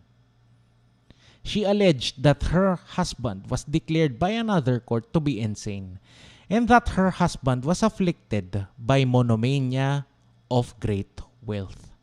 This was apparently a medical condition where a person is convinced that he or she is wealthy and that at the time that her husband acted as a surety for the 3,300 plus pesos, her husband was insane. She petitioned the court to reopen the trial and for her to be allowed to present evidence that her husband was insane and thus had no capacity to act. At the time, Vicente incurred the debt of 3,305 pesos and 76 centavos. Ba't paulit-ulit ako sa amount? Kasi gusto kong ipangalandakan sa prof na hindi lang po ako nagbasa ng kaninong digest. Nabasa ko po ito ng full text. Minemorize ko po yung amount. The lower court reopened the trial but did not find satisfactory evidence that Vicente was indeed insane at the time of the transaction. In this case, the Supreme Court, speaking through Chief Justice Arellano, hail to the chiefs, teaches us that capacity to act must be supposed to attach to a person who has not previously been declared incapable. And such capacity is presumed to continue so long as the contrary be not proved. That is, that at the moment of his acting, he was incapable, crazy, insane, or out of his mind, which, in the opinion of this court, has not been proved in this case. What is the Supreme Court trying to teach us in this case? The Supreme Court is trying to teach us that there has to be a presumption of capacity. Every person is presumed to have the capacity to act, except when such capacity to act is challenged and later proved.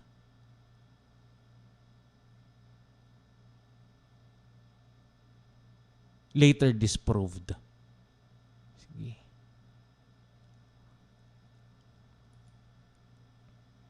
Question sa kaso. Naging malinaw ba? Simple lang naman to eh. Every person is presumed to act with capacity. Unless the contrary is proven.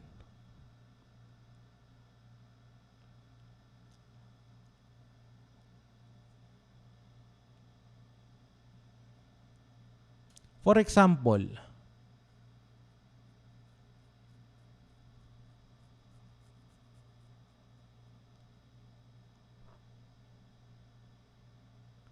ayan, dyan lang pa, ngayon pa lang nagpasisipasok. Ayan, until proven otherwise.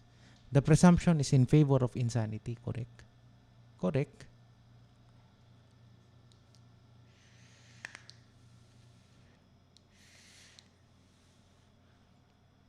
Tumatak itong kaso sa akin na to. Kasi it's the first time I've heard of a medical condition called monomania. Parang convinced yung tao na super yaman niya. Sige. Okay, let's hold our questions until later kasi I'm gonna summarize the lesson. Tapos let's do questions and answers. Okay, summary. To summarize tonight's lesson, number 1, napakasimple ng episode na to. There are two persons. Number 1, there are two persons under the civil code. Natural persons are those who owe their existence to God through the intervention of parents. Artificial persons are not humans, but whose existence come about because of some specific provision of the law. Number 2, juridical capacity is the capacity to be the subject of legal relations. Every natural person is born with it. It is lost only through death. Number 3, capacity to act is the capacity to act with legal effects. It is always active. It can be acquired and it can be lost through death or restricted by other causes. It can only exist when the person also has juridical capacity. As a matter of evidence, number 4 na to ha. Number 4, as a matter of evidence, capacity is presumed to exist until and unless the contrary is proven. Thank you so much, kapatid, for listening to this lesson on persons. I hope you've learned something new today. Let's do questions. Let's do your questions.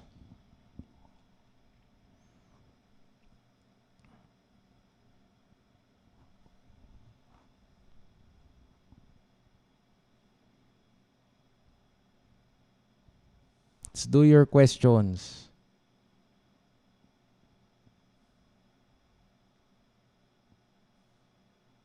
Basa tayo ng tanong. Salamat, Miss Oligario. Salamat din, Mr. Divine Grace. Thank you.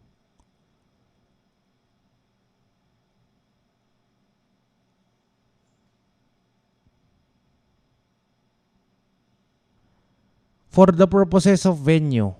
Venue ba to as in, good question to ha. For the purposes of venue, ano tong venue na to? Are you referring to the venue of actions? Or are you referring to the principal place of address? Specify natin konti. Let's be more specific.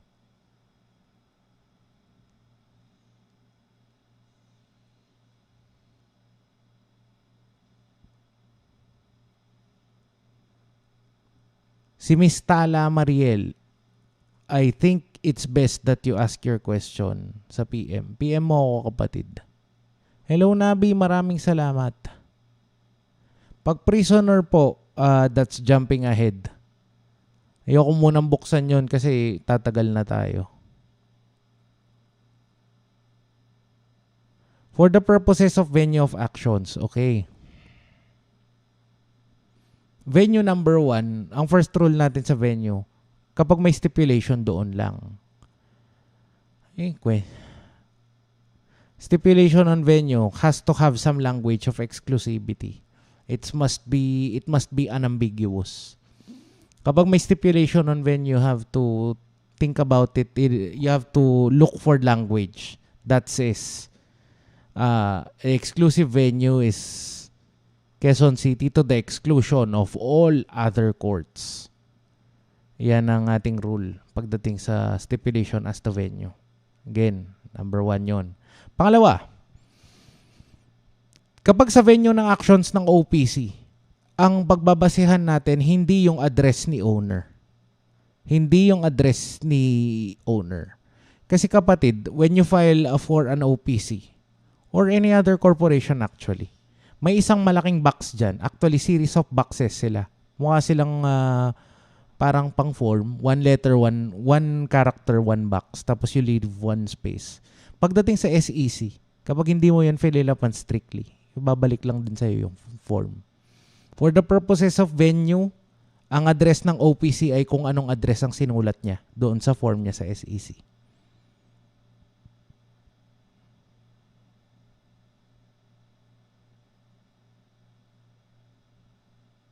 Hope that answers that, Mr. Canoso.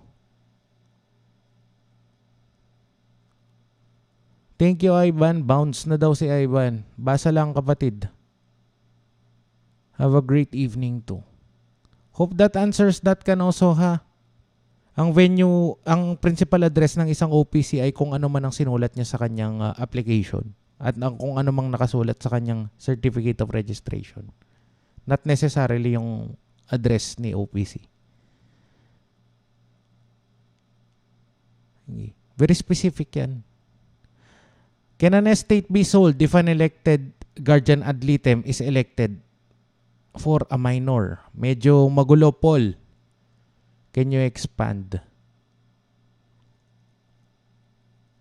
Medyo magulo ang iyong question. Divine Grace says, applicable po ba ang juridical capacity sa employment? Medyo vague din yung question mo. Parang ang tanong mo ba dito, kailangan may juridical capacity yung tao bago mo i-hire? I'm assuming yes, kasi hindi ka naman mag-hire ng robot. I mean, wala na kayong contract negotiation kung meron kang robot. Parang medyo vague. Pero hope that answers that, Divine Grace.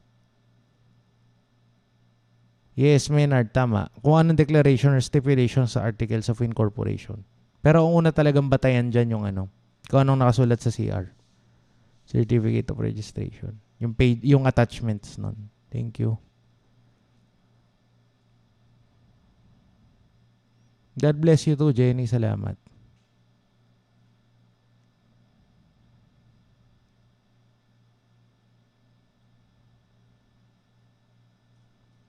vague itong question. Guys, pag magtatanong, bigyan nyo akong konting facts. Kasi mahirap mag-assume ng facts sa inyong questions. Sige.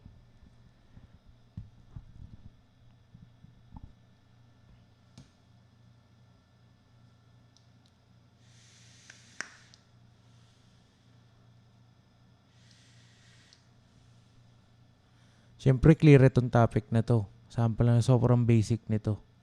Kung if you're playing basic Goldilocks technical, this is super basic.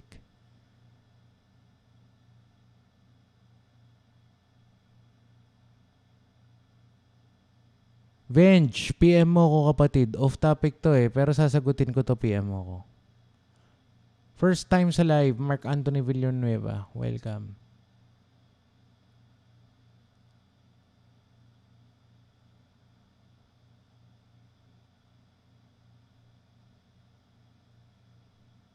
Paano magpadala ng PM? Hanapin niyo ako sa Facebook.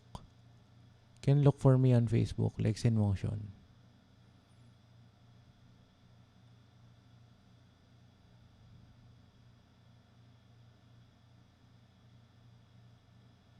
Kasi vague itong problem, bro. Kasi hindi mo pwedeng sabihin na guardian ad litem yung nagbenta, yung magbebenta. Masyadong vague ito in practical terms.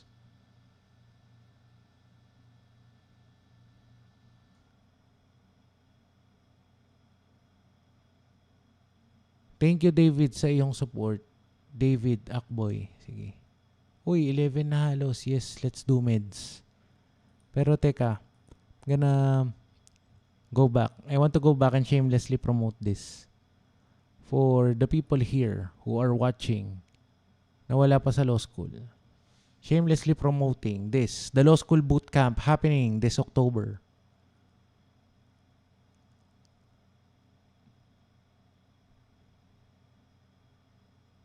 Happening this October. The law school boot camp. This is your immersion. This is as close as you can possibly get to an experience in law, to a law school experience. You will be with me, working with me from 6 p.m. to 10 p.m. on weekdays, and on weekends, sessions start at 1 p.m. You'll be asked to do your assignment. You'll be asked to recite. You'll be asked to write case digests. You'll be asked to maybe answer 1 or 2 quizzes. Tapos,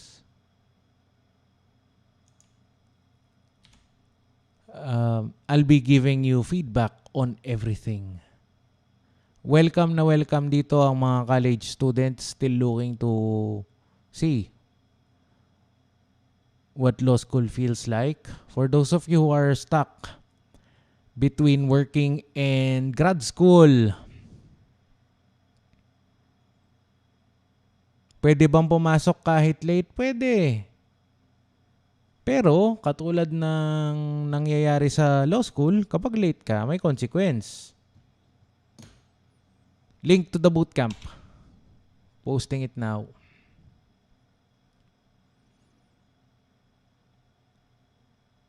Shamelessly promoting the law school bootcamp. Happening this October 25 to 31. Link in the description box. At ngayon, nasa live stream na rin. Register. I think I really should check with the team kung ilan na ang rehistrado dito. Baka wala na kasing slots tapos promote ako ng promote. Tapos napagsaran na pala sila.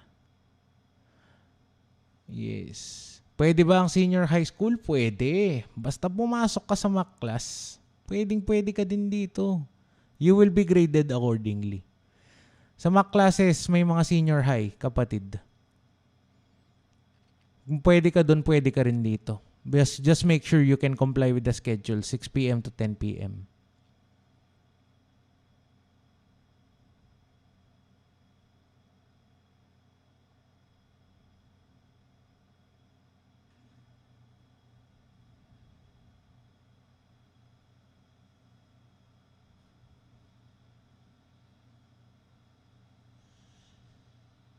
Sige. Rodrigo, I will try to answer your question, kapatid, ha? Pagdating sa active subject, the possessor of the right must have that right. Kunwari, yung power to dispose of property, that's an incident of ownership. If you are an owner of a parcel of land, a duplex or condo na dati inyong tinirahan, then as the owner of that property, you also have the right to dispose of it. You can sell it, donate it, lease it to someone, or let someone else use it. That's an incident of ownership. Those are your rights. The power to dispose.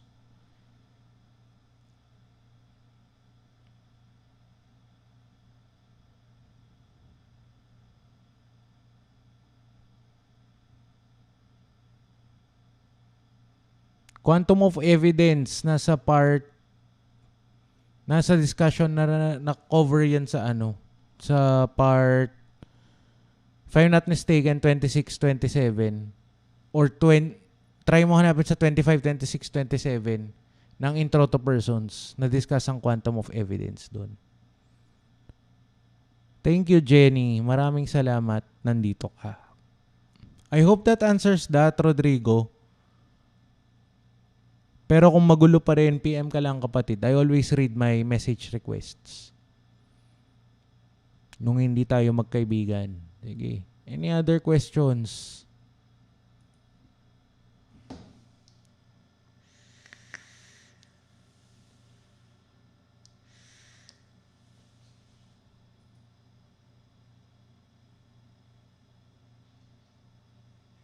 Any other questions?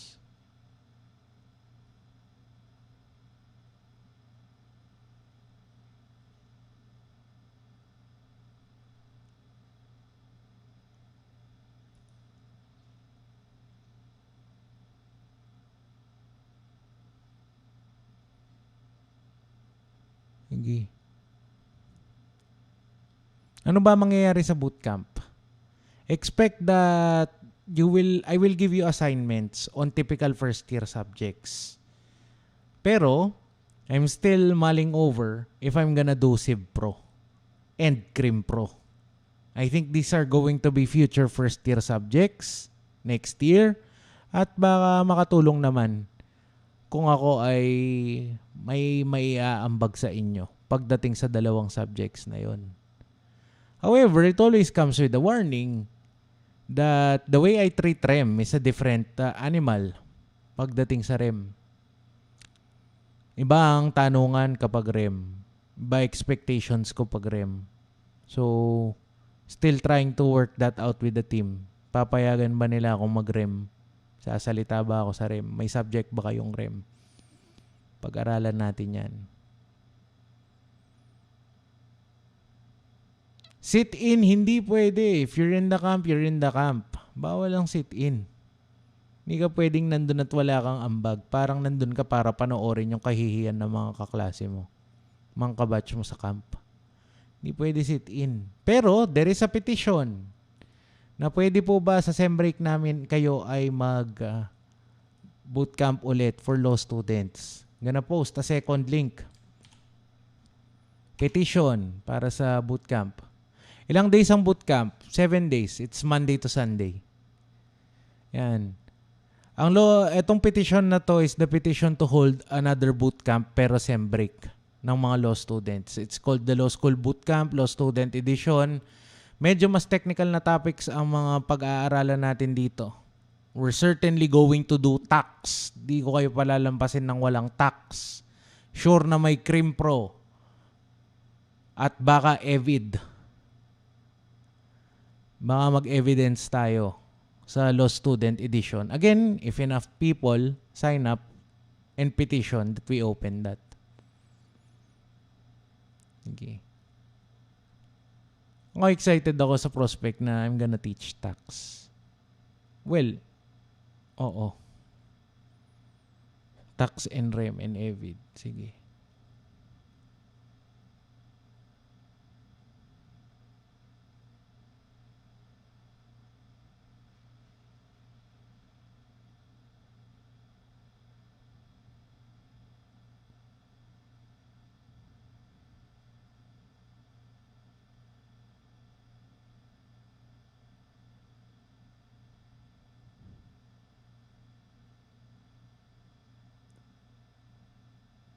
Iba talaga mag-tax evid at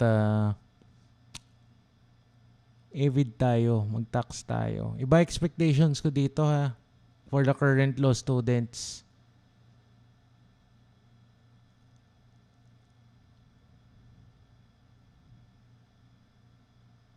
For the law students, sige. Property hindi, that's too basic for you guys. Tira tayo ng mahirap-hirap. Kaya nga pang third year na yung i-cover dun sa the law student edition eh. Sem break. Tignan natin. Lilook forward ko talaga tax sa trim. Probably I do a few labor.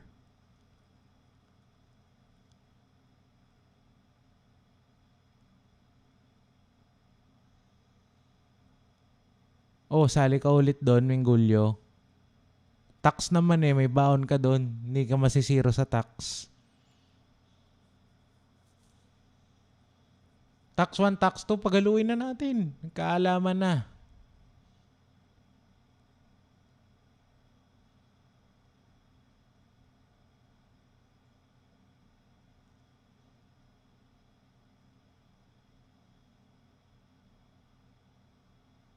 Paghaluin na natin. General principles tayo. First R, second R remedies. Talunin na lang natin. May baon naman kayo sa tax. Lumaban kayo ng patas. G. Siyempre, G. Pwede. Remedies. Pero definitely nothing on CMTA. I'm not gonna do that on a bootcamp. Okay. Sige. Are there other questions ba that I may have missed? Kasi it's late, not feeling well. Parang second week na to. Probably need rest. I'm overworked in the real world.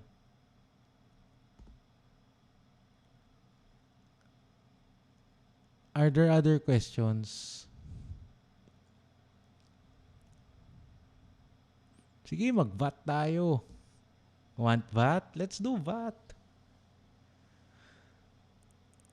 Alright. Think it's time to call it a night. No post-game gaming for you guys tonight. Wala mo ng post-game gaming. Also, it's a weeknight. Ba't tayo magpo-post-game gaming? Thank you so much for listening to tonight's lesson. I will make sure that I am well rested tonight. Laban ulit. Hirap din kasi ng matanda na eh. Eh, tanong oras ka matulog, 4:00 pa rin ang bangon mo. Alright, good night. Maraming salamat. If you guys have other questions, feel free to PM me on Facebook. Thank you. Good night.